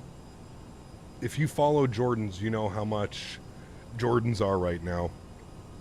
Those are the 2018... what the hell was that? What the hell? Something olive canvas. Olive canvas. Yeah. Never wanted to get wrapped up in shoes. Andy, Jordans are the only shoes that I really enjoy. I have quite a big collection. A lot of it from when I was younger. I don't wear as many of them anymore. But yeah. They're still like I still love a nice set of Jordans. But I'm kind of done with like buying like the crazy Jordan pairs. I go with like nice neutral colors now, you know? Why buy something that expensive when it's just going to end up smelling like feet? Well, to be fair, I got a really good deal on them. I had been watching them for a while. They were on like a reseller. So like there's all these Jordan reseller sites. I'd been watching them for a while. A lot of them were going for like, do I have half bank on? I do. Yeah, Joe. It turns on automatically. Yeah, anyways, I had been watching them for a while from this reseller. And there were a couple... 5257, contact Denver Center, 133.67. 13367 for Skywest. 5257, we'll see it. 13367. I have Aqua 8s, University Blue 11s, and Chinese New Year 12s. Nice. Very cool. Denver Center, good afternoon. Skywest 5257, flight level 370. Got 5257, Denver Center, roger. Every time, shoes off, yeah. Wish I can use Jordans, but I broke my foot, and ever since then, my foot's just gotten super wide. Yeah, I mean, I wouldn't suggest, like, running a marathon in Jordans, but for, like, to wear them for a couple hours are definitely good. Do you like the Nike shoes from Back to the Future? Not my favorite. Not my favorite. Let's go to the MFD menu. We're going to turn on VNAV. You can see here that our VNAV descent is in 11 minutes and or 93 miles. 92 miles now. 11 minutes. If/when I start flying IRL more often, I'm going to spring for a TSE pre-screen. Yeah. I thought about getting a Nexus card, but they're really expensive, man. Like, I forget what the price is, and I honestly don't travel that much. I maybe travel like 2 or 3 times a year. I don't think that warrants that, so, yeah. Are you a fan of Jordans? I am, for sure, yeah. Last Jordans I bought were the Concord 11s from a couple years ago. My days of spending that much on shoes are over. Well, like I was saying, so I didn't even really end up paying. I had been watching these shoes for months. There's a factory defect on it. On the inside, they've never been worn. They're brand new, but there's a factory defect, a slight factory defect. I don't even know if, like, it's so hard to see, man. There's like a little bit of the leather that's like rubbed off. I think it was in the packaging process. It's right here where the two shoes sit together. There's like a little bit of rub, right? I don't know. Can you guys see that? You see that right there? See how there's a little bit of rub? So anyways, they were up for forever. They were up on, I don't know, shit. I'd been watching them for like 2 or 3 months. And there was a couple bids that the guy ended up saying no to. Anyways, I came in with a bid and no big deal. Oh, absolutely, Tom. Who give, like, right? Like, they're on the inside too. Like, nobody could see it. Nobody's gonna like walk up to you and like go and look at like the inside of your shoe, right? So anyways, I ended up sending him an offer, which I felt was like kind of like, you know, these shoes are like $500-600 shoes. I ended up sending him an offer for $177 US, and he accepted the offer immediately. I'm wondering if the shoes were just up for so long that he was like, I don't give a shit. The next person that offers me any amount of money, I'm taking it. Done. And they came authenticated as well. So, like, I have the letter of the certificate of authenticity from actual eBay. I have the certificate of authentication. Thank you, Captain. Thank you. It's Monday. Please bear with me. So anyways, I got the certificate and I have everything. So there's nothing that leads me to believe that these are fake shoes. I own a bunch of other Jordans. They're the exact same. There's no differences. And if it comes with the eBay, comes like with the little eBay thing and the eBay letter that says that it's been authenticated. So anyways, he ended up taking the deal, and I just basically laughed. I was like, holy shit. Got a 5257 to send me the Flatiron 3 arrival. The runway 16 left transition, Denver altimeter 3003. Alright, we'll descend by the Flatiron 3. We'll expect the 16 left transition for Skywest 5257. Sell them and get a 4090? I really like them, man. I really like them. Like, all my other Jordans are kind of, you know, a little bit tacky or a little bit flashy. These are one of the only Jordans that I have that are actually like kind of like neutral, and I can wear them with a lot of different colors and stuff. So yeah. Cap, I'm getting some satellite imagery mixing with ground textures at some airports. Have you known this or known solution?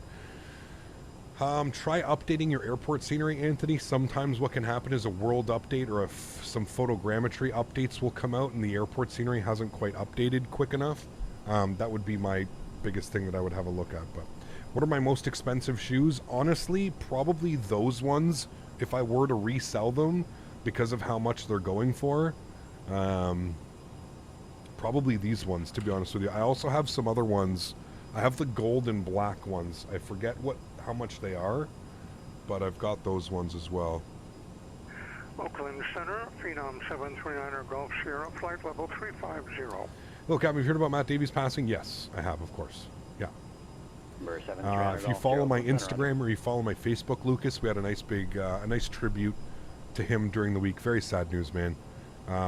He's a big reason that I got into like streaming and I got into doing this. So 6 minutes until top of descent, chat. 55 miles. We've been cleared on the flat iron arrival.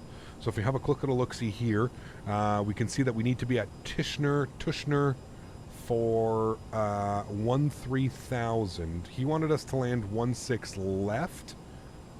I'm going to request 16 right. He's probably giving us 16 left for taxi reasons. We can probably plug that in. I don't know what that's going to do to this. Let me see if I can just select that, and if that'll be, if that'll go in. Direct. 124.910 Charlie.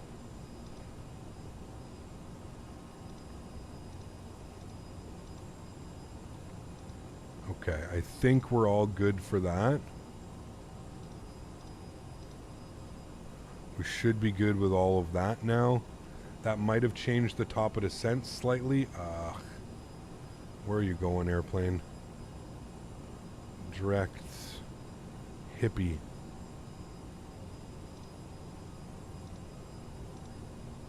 Okay, there we go. Direct hippie. Now there we go. Top of descent is in 42 miles, I think. I always hate doing that, but we'll plan 16 left anyways. 16 left transition? Is that different, Tom? I always thought that figured that we'd be landing 16 right. I think he's going to give us 16 left just because of the... Wait. TB10 Charlie, Ms. Spokane approach, roger. And thanks for echo. And I think I wanted the left side anyways. Hold on. With straight in for runway 12. Yeah, I wanted the left side anyways, 16 left. That is what we want. Sorry, Tom. I completely botched that. We never wanted 16 right in the first place. We wanted 16 left. I thought 16 left was over here, 16 right was over here. That's why. But anyways, yes, that you are correct. Just because it's the 16, that means that it could be any of these two. You are correct, Tom. Yeah. P8 says arriving 16 right, 17 right, and 17 left. Interesting. We'll see what he gives us. No biggie if we need to change anything, but the only thing that sucks now is we've removed, for whatever reason, we don't have a top of descent by editing our flight plan. That's the only thing that sucks, is we don't have a top of descent now. We can try and... No, I'm not even going to bother. 156 miles. Yeah, ours kind of got a little bit botched up. I hate that if you need to plan anything on this, it usually ends up I don't think that has anything to do with it. It usually ends up just killing your VNAV descent. Charlie cross Solcy at or above 1000, then cleared the VOR Alpha approach. Yeah, we'll tell the approach we want 16 left. Yeah. What we need to do now, though, is while we're sitting here and waiting, we're going to go to MDA, and we're going to plug in our MDA for 16. We don't want that one. We actually want to unpin you. And I want 16 left pinned. Yes. Okay. Minimums 55, 57. So we're going to go 55, 60. 5560. Darklight, thanks, man. Appreciate you, dude. Try direct inbound point. Well, we're direct hippie right now, so it should have picked that up. Yeah. Sens making the playoffs this season? Don't think so, man. Not after the last two. We lose in Vancouver to a team that's also nowhere near the playoffs. We lose to Vancouver, and then last night we lose to Calgary. We don't even show up to play in Vancouver. We don't show up to play in Calgary. It's not a good effort, man. Not a good effort whatsoever.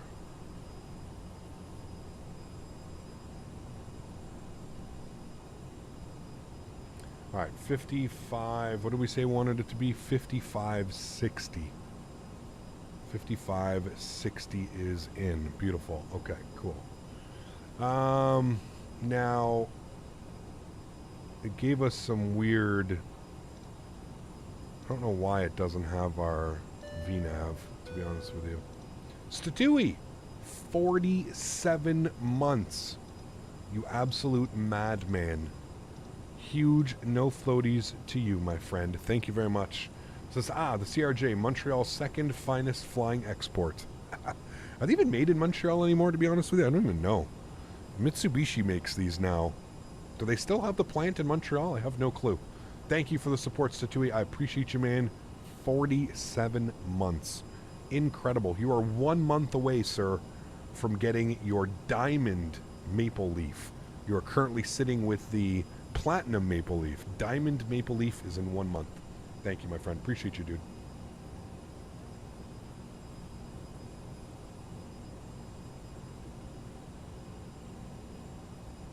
Can you speak French? Oui. Oui, je peux parler français. Can't wait to do some Silver Airways? Yes, I'm excited for that one, man. Yeah, even doing some Silver Airways into, like, Key West and stuff like that. Miami to Key West, Silver Airways. Oh, baby. That one's going to be a blast. Holy.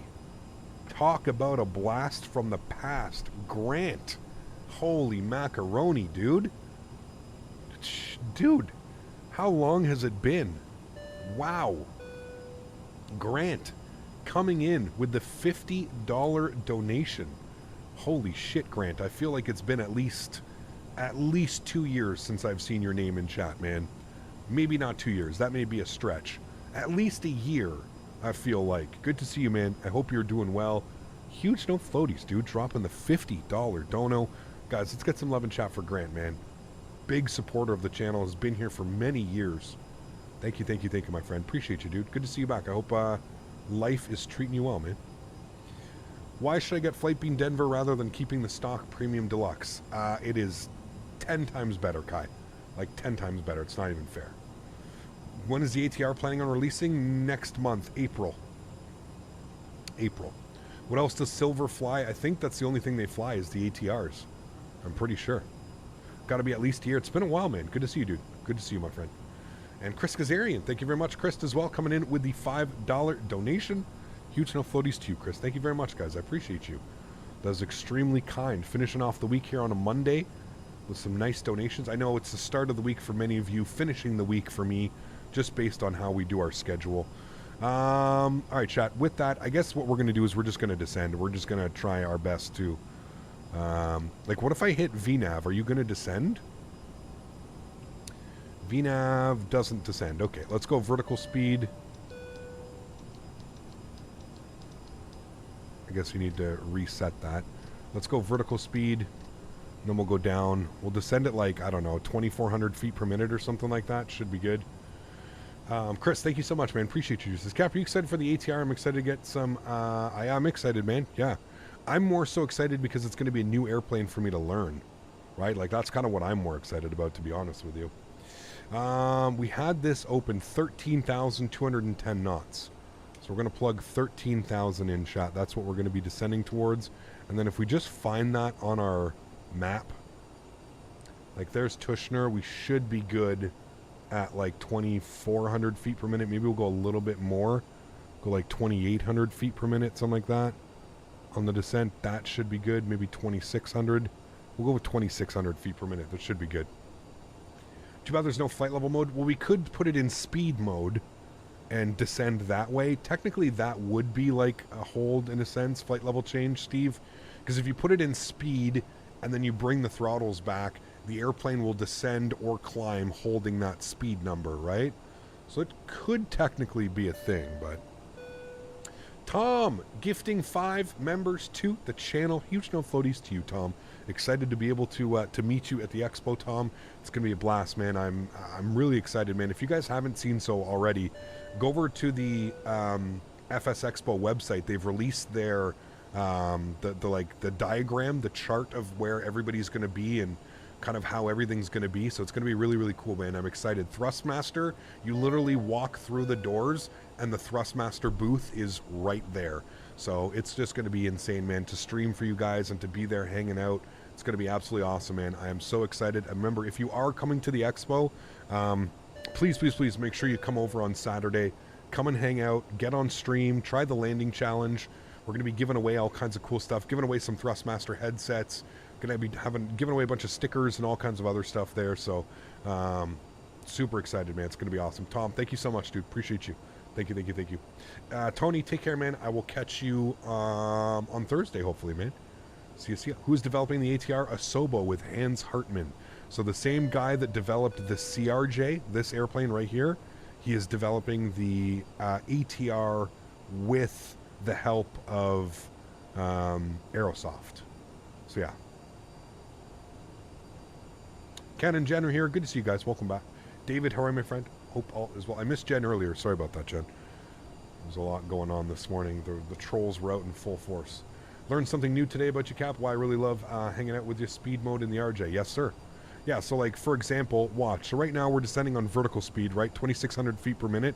If I flip this over to speed hold now, okay, and watch as now we start descending quite heavily more. And if I pull the power back, watch how quickly we'll start descending. Because essentially what's happening is the airplane is pitching, so flight change mode, essentially, this is just a very basic flight change mode, right? And then if I increase power, you'll see the descent rate, you know, level itself off, because now we have power going to the engines and it doesn't have to descend so quickly to keep us on track, right? So that's kind of how that works. It's pretty cool. Once you wrap your head around it, it's actually quite easy in a sense. Climbing works really well. Descending is a little bit more difficult to try and keep your momentum, try and keep it at like a nice even number. That's why I prefer vertical on the descent a little bit, but yeah, it is pretty cool, man. Dav Geek, welcome, man. You are a member to the channel. Absolutely awesome. This year will be Fuego. I hope so, man. Should be a lot of fun, man, for sure. The Southwest... No, Southwest does not fly out of Toronto. Southwest doesn't do any Canada ops. I think they're changing that soon, but no Canada ops, man. No Canadian ops. Flight changes all well. I'll be using the airline world to climb because it's safer to climb as you won't stall. Well, I mean, VNAV and managed climb mode's not going to stall you out either, right? But, yeah. Right, Skytime? I think they're eventually going to start doing some operations in Canada, but in its current, they don't do any Canadian flying, unfortunately. TV1 Sierra Charlie, Missoula Tower, straight in runway 12, clear. Dude, Microsoft lever of high fidelity aircraft like we have in P3D? Yes.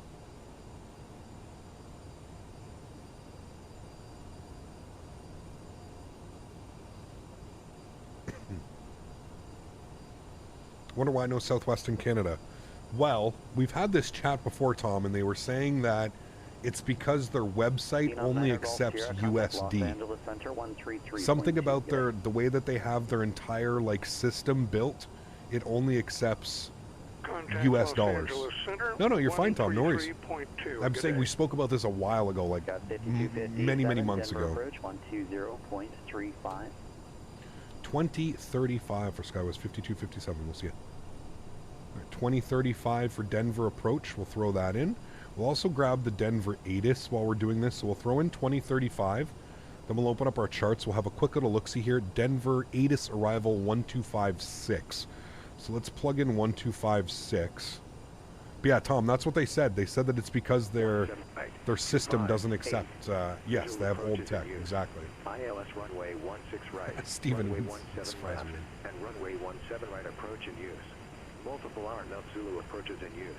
VFR departures, contact, clearance, delivery. Advise on course heading, altitude, and if flight following. This will be your first FS Expo experience. Should I be concerned with my credit card be maxed out at the end of the event? Advise on initial contact. You have information Delta. Only if you have a big of a belly as I do. Skyworker. Only if you plan on eating anything and everything in sight, my friend. No, there are some people that sell some stuff there. There are some cool things that you can buy, but for the most part, it's more of just like like kind of like a show and tell, right?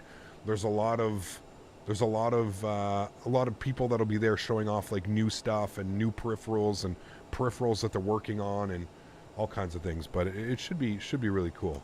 Yeah, I forget. God damn it. 16 right, runway 17 ATIS left, information. and What do we have? 17 right approach in use. Multiple R Mount Zulu approaches in use. VFR departures, contact clearance delivery. Advise on course heading, altitude, and if flight following is requested. Read back all runway assignments and hold short instructions. Advise on initial contact. Have information Delta. Okay, Delta. There we go. Cool.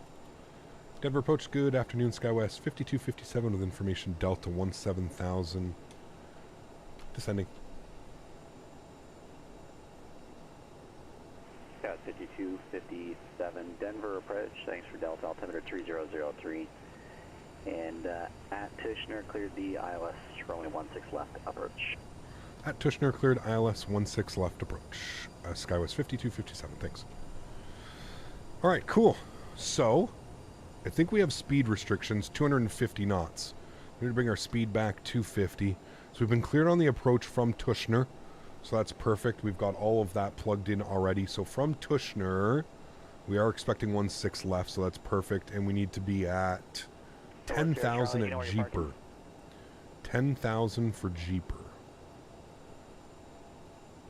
We're going to the general aviation north parking once you're Charlie. And we will be able to do a replay for this one, chat. We'll arm these guys. We'll be able to do a replay. Alpha and Foxtrot to the GR. So that'll be good. Hope we get a nice landing here for our final flight in the RJ this week. I hope you guys have enjoyed the RJ. It's been fun. It's been a little bit more demanding than what I'm used to. A lot more work going into it. But it's fun, man. It's a lot more hands-on on an airplane. So I hope you guys have enjoyed it. There's been a lot of requests, so it's been fun flying it this week, man. How are the frames in this plane? Fantastic. Probably one of the best in all of the Payware planes available. As you can see down here, we're getting over 60 FPS right now. 63, 65. So performance is really good. Really good. Definitely enjoyed it. Can't fly it as well as you do yet. You'll get there, man. Don't worry. You will get there, dude. I don't fly anything special with this thing. That's for damn sure. You will get there. Alright, so we needed 1,000 feet, or sorry, 13,000 feet at Tichenor. We are currently just passing through 14,000. We almost hit those restrictions perfectly, chat.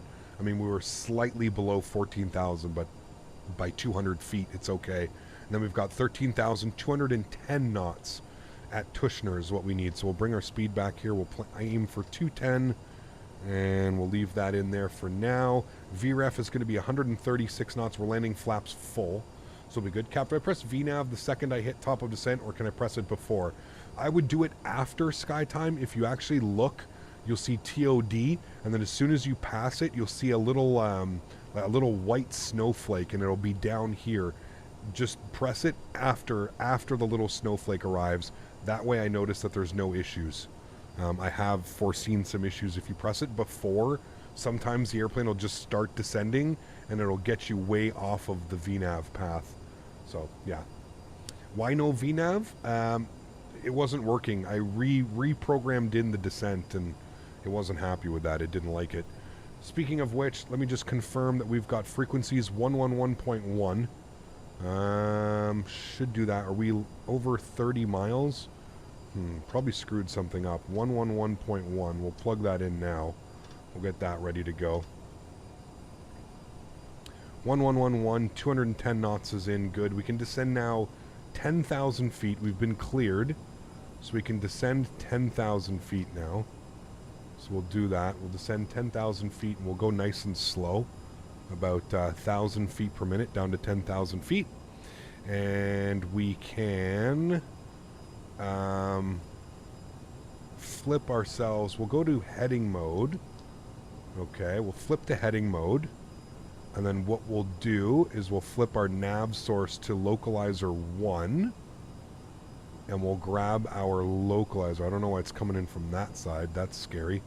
What's the front course? 353? No, 173. Jesus. That's why it looked like it was coming in from the other way. 173 on the front course. Good. Cool. And then we'll arm our approach.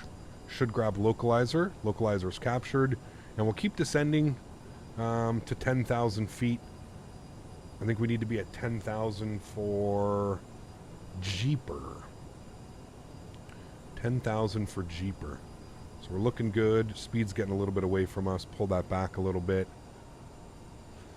Okay, and then we need some frequencies. Tower frequency. Denver Tower, 35.3. I don't know if that's actual. 35.3. Smitty is moving right now. He's actually very busy getting ready for a big move. He's got a big trip coming across the country here in the next couple of days. He is leaving Nevada on his way to his retirement home. Not an actual retirement home, like he's retiring in a different state. But I always make fun of him that he's moving in his retirement home.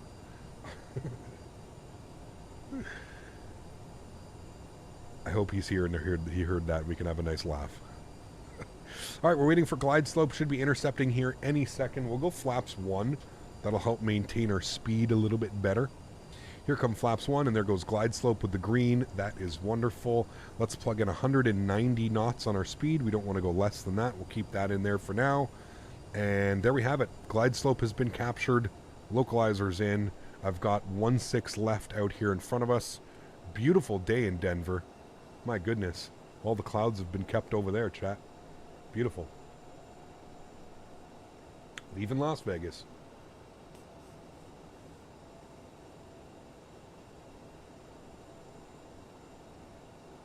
Awesome, Captain Dom. I'm excited, man.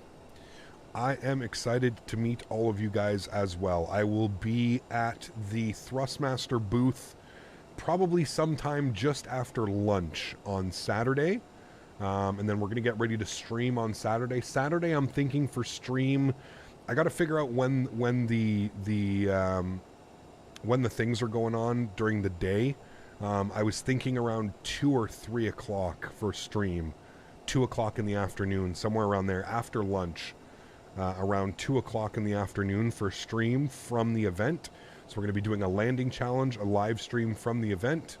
And then Saturday I'll probably be there Sunday I'll probably be there around 11 a.m. till like 3 p.m. or something, 2 to 3 p.m. I have to be there per contract. I have to be there 2 hours. 2 hours each day. I always do double that, so I'm usually there 4 hours and 4 hours. So 5257, contact Denver Tower 135.3. We'll see ya. 135.3. We'll see ya. Southwest 5257. Denver Tower, good afternoon. Skywest 5257, ILS 16 left. Sky 5257, Denver Tower, wind 160 at 9er, gust 17, runway 16 left at wind. 16 left, clear to land, sounds fun. Skywest 5257. Alright, winds are a gust in chat. You heard that. This will be fun. We are just shy of 10 miles now, so let's come down here. We're going to set our VREF speed. Look at we're just bouncing around everywhere. VREF speed is set at 136 knots. Let's go gear down, bring the speed back. We'll go flaps 8 degrees. We've been cleared to land, so sounds are coming up. We'll get our lights, logo lights, taxi lights, and wing lights all to the on position. This should be a fun one.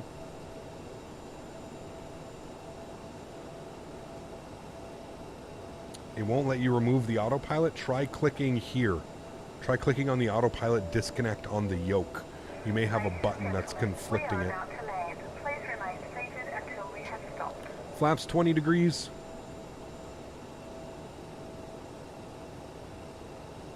Pilotedge does such a great job, man. Like I said, I wouldn't suggest Pilotedge to a new flight simmer, but if you're somebody who is, would consider yourself a veteran in the flight sim industry, you've been around, you've been on VATSIM, you've got, a couple hundred hours logged on VATSIM, I would say give Pilotedge a try. There's a 1 week free trial, so all you have to do is you need to insert your credit card information. You obviously have to have credit card information for this to work, but you insert your credit card information and you get 1 week free trial. if after the week you decide you don't want to pay for it, Pilotedge isn't your thing, you can cancel it and you don't get charged any money. So I highly suggest doing that. It's, yeah. I forget this guy's name, but he's a legendary controller, Mr. Marcus Statewi. Marcus, he is the face of Pilotedge, if you will. One of the good friends that I've made actually in this industry over the years. He's a great guy, man. Very knowledgeable as well. Knowledgeable and fair. Stern, but fair. He's going to let you know if you make a mistake, but he's damn good controller, man. Damn good. All right, replay is on. We are recording, chat. Wonderful. Let's go ahead and I'm going to take control of the airplane. Catch you guys down on the ground. Yoke cam is going on one last time. This yoke is sponsored by the wonderful people over at Thrustmaster. Again, if you'd like any more information, the links are in the chat above. You guys can throw all of that up top if you're interested in more information, or you can check the links down below as well. Let's get it, chat. Final landing here in the RJ of the week. It is bumpy. It is gusty. And we're hopefully going to have a nice landing here to finish off the week. 1,000. Check. Sounds are up. Enjoy, guys.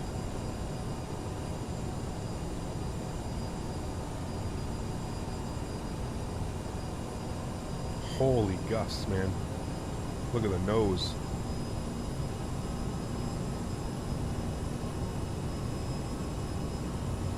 Once again, we're perfectly matched up with our glide slope here, but it's showing one red. I think it's like really had that at a lot of airports today. Not today, this week. This guy, man. Statewi dropping the 50 bomb. Sync rate. What? Sync rate? We're going to what? Okay, sync rate apparently, chat. No problem.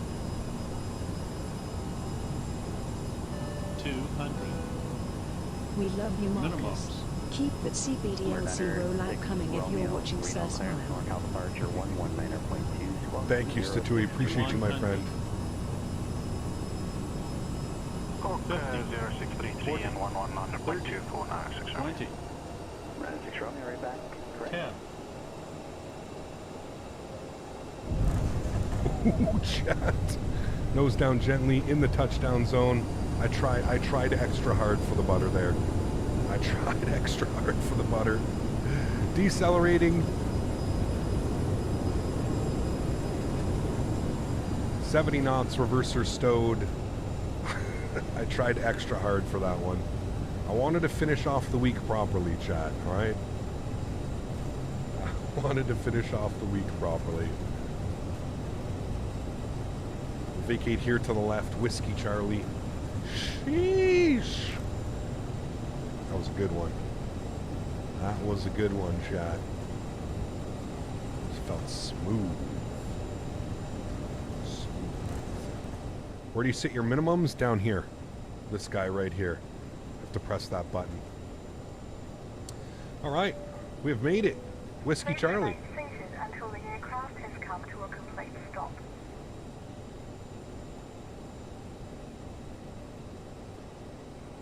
And we'll come to a stop up here. Huge no floaties to you, Statewi. Thank you very, very much for support, man. That is unbelievably kind. Appreciate you, dude.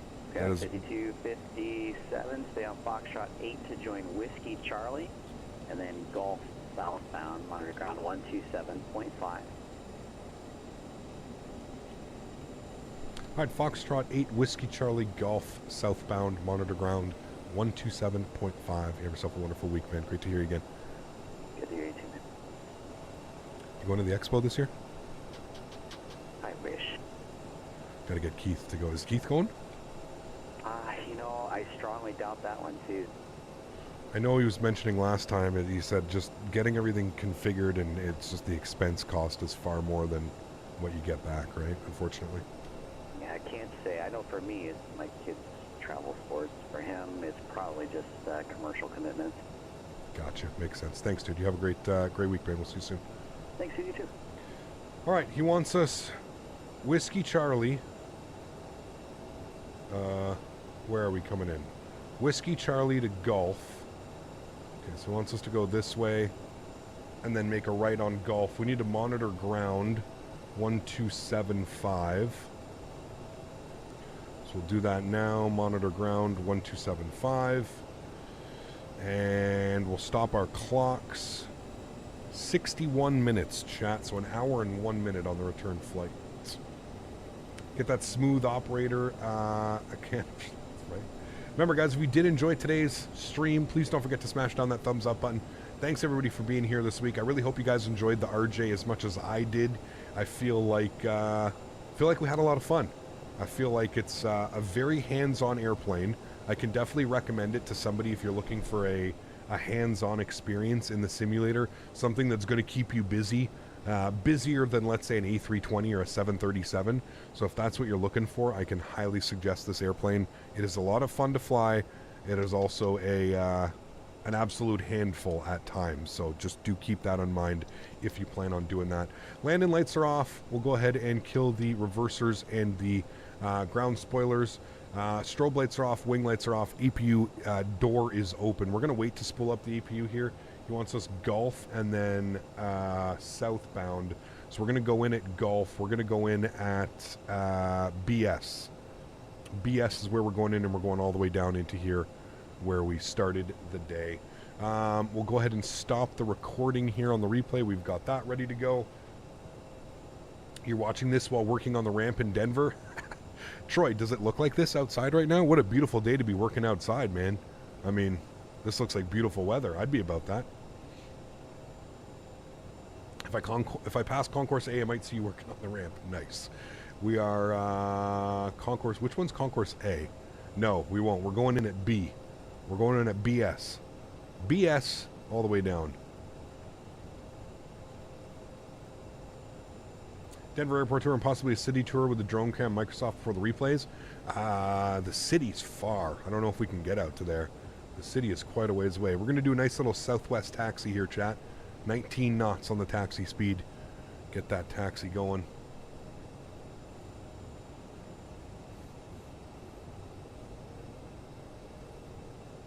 Ground 96 Romeo, ready taxi from Atlantic South. Yeah, I think the coolest part is that it's actually in a museum, Wade. I think that's really, really cool, man.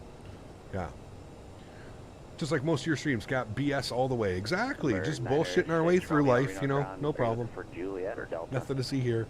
Don't mind me. Juliet, thank you. Don't mind me. It's like that meme where like there's like a fire going on around him, and the guy's sitting at his dinner table having his dinner, and his whole house is burning down around him, and it's like, how's life going for you? And it's just you sitting there eating food and fires going all around. Flown a CRJ from Aspen, Denver, bumpy? Yes, big time bumpy, for sure, man. Does that mean there will be like planes and stuff around the hall? Yes, exactly, Wade. There's planes everywhere. There's going to be a bunch of old school planes that you can go and look out. It's pretty cool, man. It's pretty cool. This is Bravo November. We're not going in there. We want Bravo Sierra. BS. Everything's fine. Exactly. Don't mind me. Everything is fine. Yeah.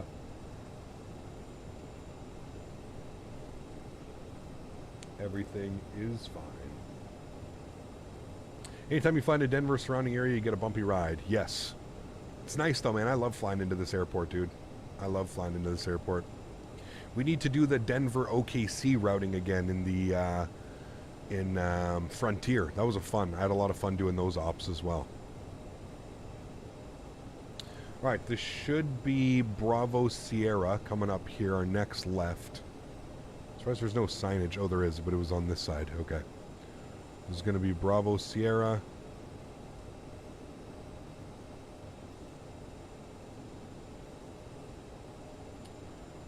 Never had a calm landing in Denver before? No, it's usually pretty damn bumpy, man.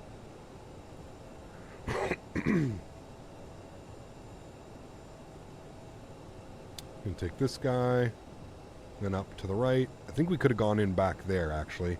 I think we missed Bravo Sierra. We went in kind of, yeah, we went in Alpha November. There was no signage, though. It's weird. I saw signage for everywhere else, but yeah, the scenery is fantastic. I agree with you on that one. Yeah. All right, APU spooling up. Good. And we're going all the way down here. APU is spooled. Flaps are clean.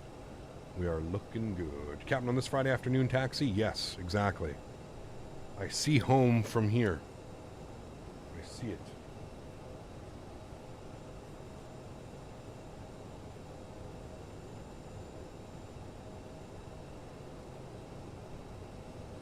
bought the TCA. Which one did you buy? The Airbus or the Boeing pack, Skylounge? They're both great. They're both great. I thoroughly enjoy both of them. About to go into the soup. Enjoy, man. Don't forget that in order to get your ILS SkyTime, you need to flip your nav source. Your nav source will be on FMS 1, but in order to get your localizer, you have to flip your nav source to Loc 1. Remember that. Old school. Old school. It won't pick it up, pardon me, won't pick it up automatically, and I think that's like the biggest mistake that most people make when starting to fly this airplane. You have to flip your nav source over. Otherwise, it won't do any good. TCA Airbus side stick feels great. It does, yeah. It's absolutely fantastic. Yeah, absolutely fantastic.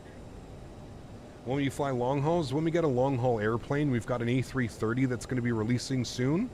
Once we get the A330, we'll probably do some long hauls. Yeah, and then you have to click approach, exactly. This button right here. Approach, and that will pick up your localizer. Don't arm approach too early as well. Usually you want to see the needle start to come alive before you arm approach. If you arm your approach too early, I don't know if we can get, let me see if we can get Bravo 84. Let's see if we can get a thing out here. Bravo 84. Let's see if they're modeled. Bravo 84. Well, they might be modeled. Small. No. Oh, look at that. Shit, they are modeled, chat. Bravo 84. There we go. Going into the ramp. Taxi light can go off.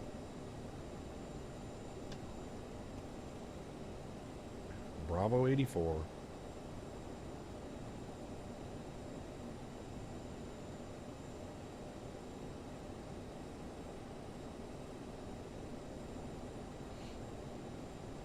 Taxiing is longer than the flight. It's close. Welcome to Denver. Depending on what runway you land on. We also exited the runway pretty quickly there.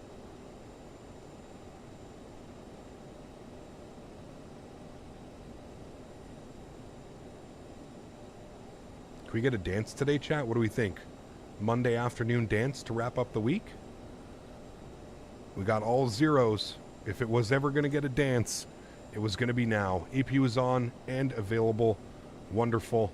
Let's kill engine number 1, engine number 2 to the off position. Beacon light comes off. Ladies and gentlemen, welcome to Denver. Dance. Do it. Do it. Chat. No dance today, chat. I'm sorry. No dance. All right. Hydraulics all in the off position. Window heat off. Probe heats off. Ladies and gentlemen, welcome. Let's request deboarding. Welcome down to Denver. Denver. Wonderful. Boost pumps go off. Those go off. That can go down. Wonderful. There we have it. Fantastico, my friends. What a great day of flying. What a great day of flying. We've got the replay to check out as well. We're going to disconnect from the Pilotedge network. Thanks to the wonderful controllers as well. We got a huge shout out to the controllers today, chat. 54 on that landing. Was that the smoothest one we've had all week, chat? What did we have the other day? Did we have a 54 or a 52 or something like that the other day? I think into here. I can't remember what we did. Beluga celebrating 2 months. Thanks so much, Beluga. Appreciate you, man. Huge no floaties to you as well. Thank you very much. That was awesome. Come on, Marshall. Why no dance? We didn't get any dances this week. I know. It's quite terrible. All right, let's go to GSX. We are going to restart the Kutal script. Good. Let's go ahead and get the airplane in a turn. We'll go ready for taxi. Get ourselves ready to taxi. This is gear disagree. That's fine. We'll do that. Give ourselves a couple minutes here, or about 30 seconds. We'll let the airplane power itself back up. This is the space you started from. That's why the jetway works. Yes, exactly, Andy. That's why I was kind of looking for it. I just didn't think, because like none of them else were labeled, they didn't work. So we'll have to remember, or we can just, I'll use the little tip that you showed us at the beginning, Andy. Yeah. Andre, thanks, man, for the kind words. Glad you enjoyed it, too. Just in time for sushi today. Great flight cap. Awesome, Steve. Glad you enjoyed it. Yeah, longer than normal streams this week, and I think it's just because the process of the RJ, a lot of the streams were like pushing 4 hours plus. A lot of the RJs, just because they take a little bit more time to get configured and set up, if you will. I think we can go all the way for the flaps. I think the flaps will come all the way out for replay. We want all the way out 40 degrees. There we go. Look at flaps 40 on this thing, man. It's so crazy. You know what's crazy? Watching a CRJ-700 land with flaps 40. It's absolutely bananas. I think you can land flaps 30 on this as well, can't you? Pretty sure you can. Okay, let's get all of our lights back on. For our replay, that's all good. That's good. That's set. Wonderful. Let's go replay. Let's hit the play button. There we go. Coming in nicely.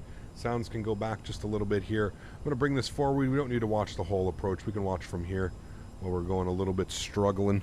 Show you guys some wing views here of us coming in. You getting the new Phoenix scenery from Orbex? Most likely, I'm going to send in a... I'm going to pull my... I'm a content creator card here. I'm going to send a... I'm going to hopefully get a review copy of the scenery. Orbex is pretty good with sending me review copies. I just have to ask for one. So I'll probably ask... I'll request a review copy. We obviously can't fly in next week because we're going to be over in Europe. We haven't been in Europe for a couple weeks now, 2 weeks since we've been in Europe. So we're going to be over in Europe next week flying the 737. So then the following week after, look for next, not Thursday coming up, but the next Thursday. We'll look to do some flights down into Phoenix, in and out of Phoenix, if you will. Chat, that was as buttery as they come, my friends. Definitely went a little bit floaty there to make sure that I got that extreme butter, but again, I wanted to finish off the week strong. Wanted to finish strong and wrap up the week flying in the RJ. That's going to do it, friends. Thanks so much for coming to hang out today. I really do appreciate it. Sorry for the slow start. I was extremely tired and just not, one of those days where you wake up and you're just feeling sluggish. So glad we got into it. Glad we had a great arrival into Jackson Hole. Really cool, actually, flying the ILS down in Jackson Hole, and then the beautiful ILS/visual here into Denver, finishing off the week with a great landing. I mean, there's the 1,000-footers, 1,500s. Not that bad. In between the 15,000 and 1,500 and 2,000 footers, not bad. Still well within touchdown zone. It's not like we were out of the touchdown zone or anything. Still a great landing, chat. I'm accepting that one as a good one. That's going to do it for me, friends. Thanks so much for coming to hang out this week. I really hope you guys enjoyed the RJ all week. Again, next week we're going to be in the 737 unless we get the A330 released from now until Thursday. That will be the plan. Enjoy the replays. Thanks for coming to hang out, guys. Really do appreciate it. Thank you to all the donators today as well. Had some big donators there.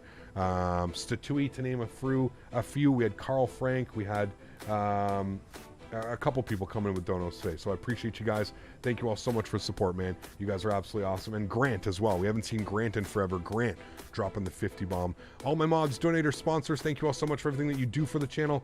Without you guys here, none of this is possible. For that, I'm forever grateful, man. Thank you all very much for being here. I really do appreciate y'all. I hope you guys enjoy the replays, and I hope you guys have a great week. I look forward to seeing you all on Thursday back in Europe. For those of you that cannot donate using a monetary value and still want to come in here, still come here to hang out stream after stream, I appreciate you guys just as much, man. Building this amazing community with you guys, all we'll call ourselves Sim Fanatics. It's absolutely awesome. So appreciate y'all. Have a great week, and I will see you all on Thursday. Happy landings, friends. See ya.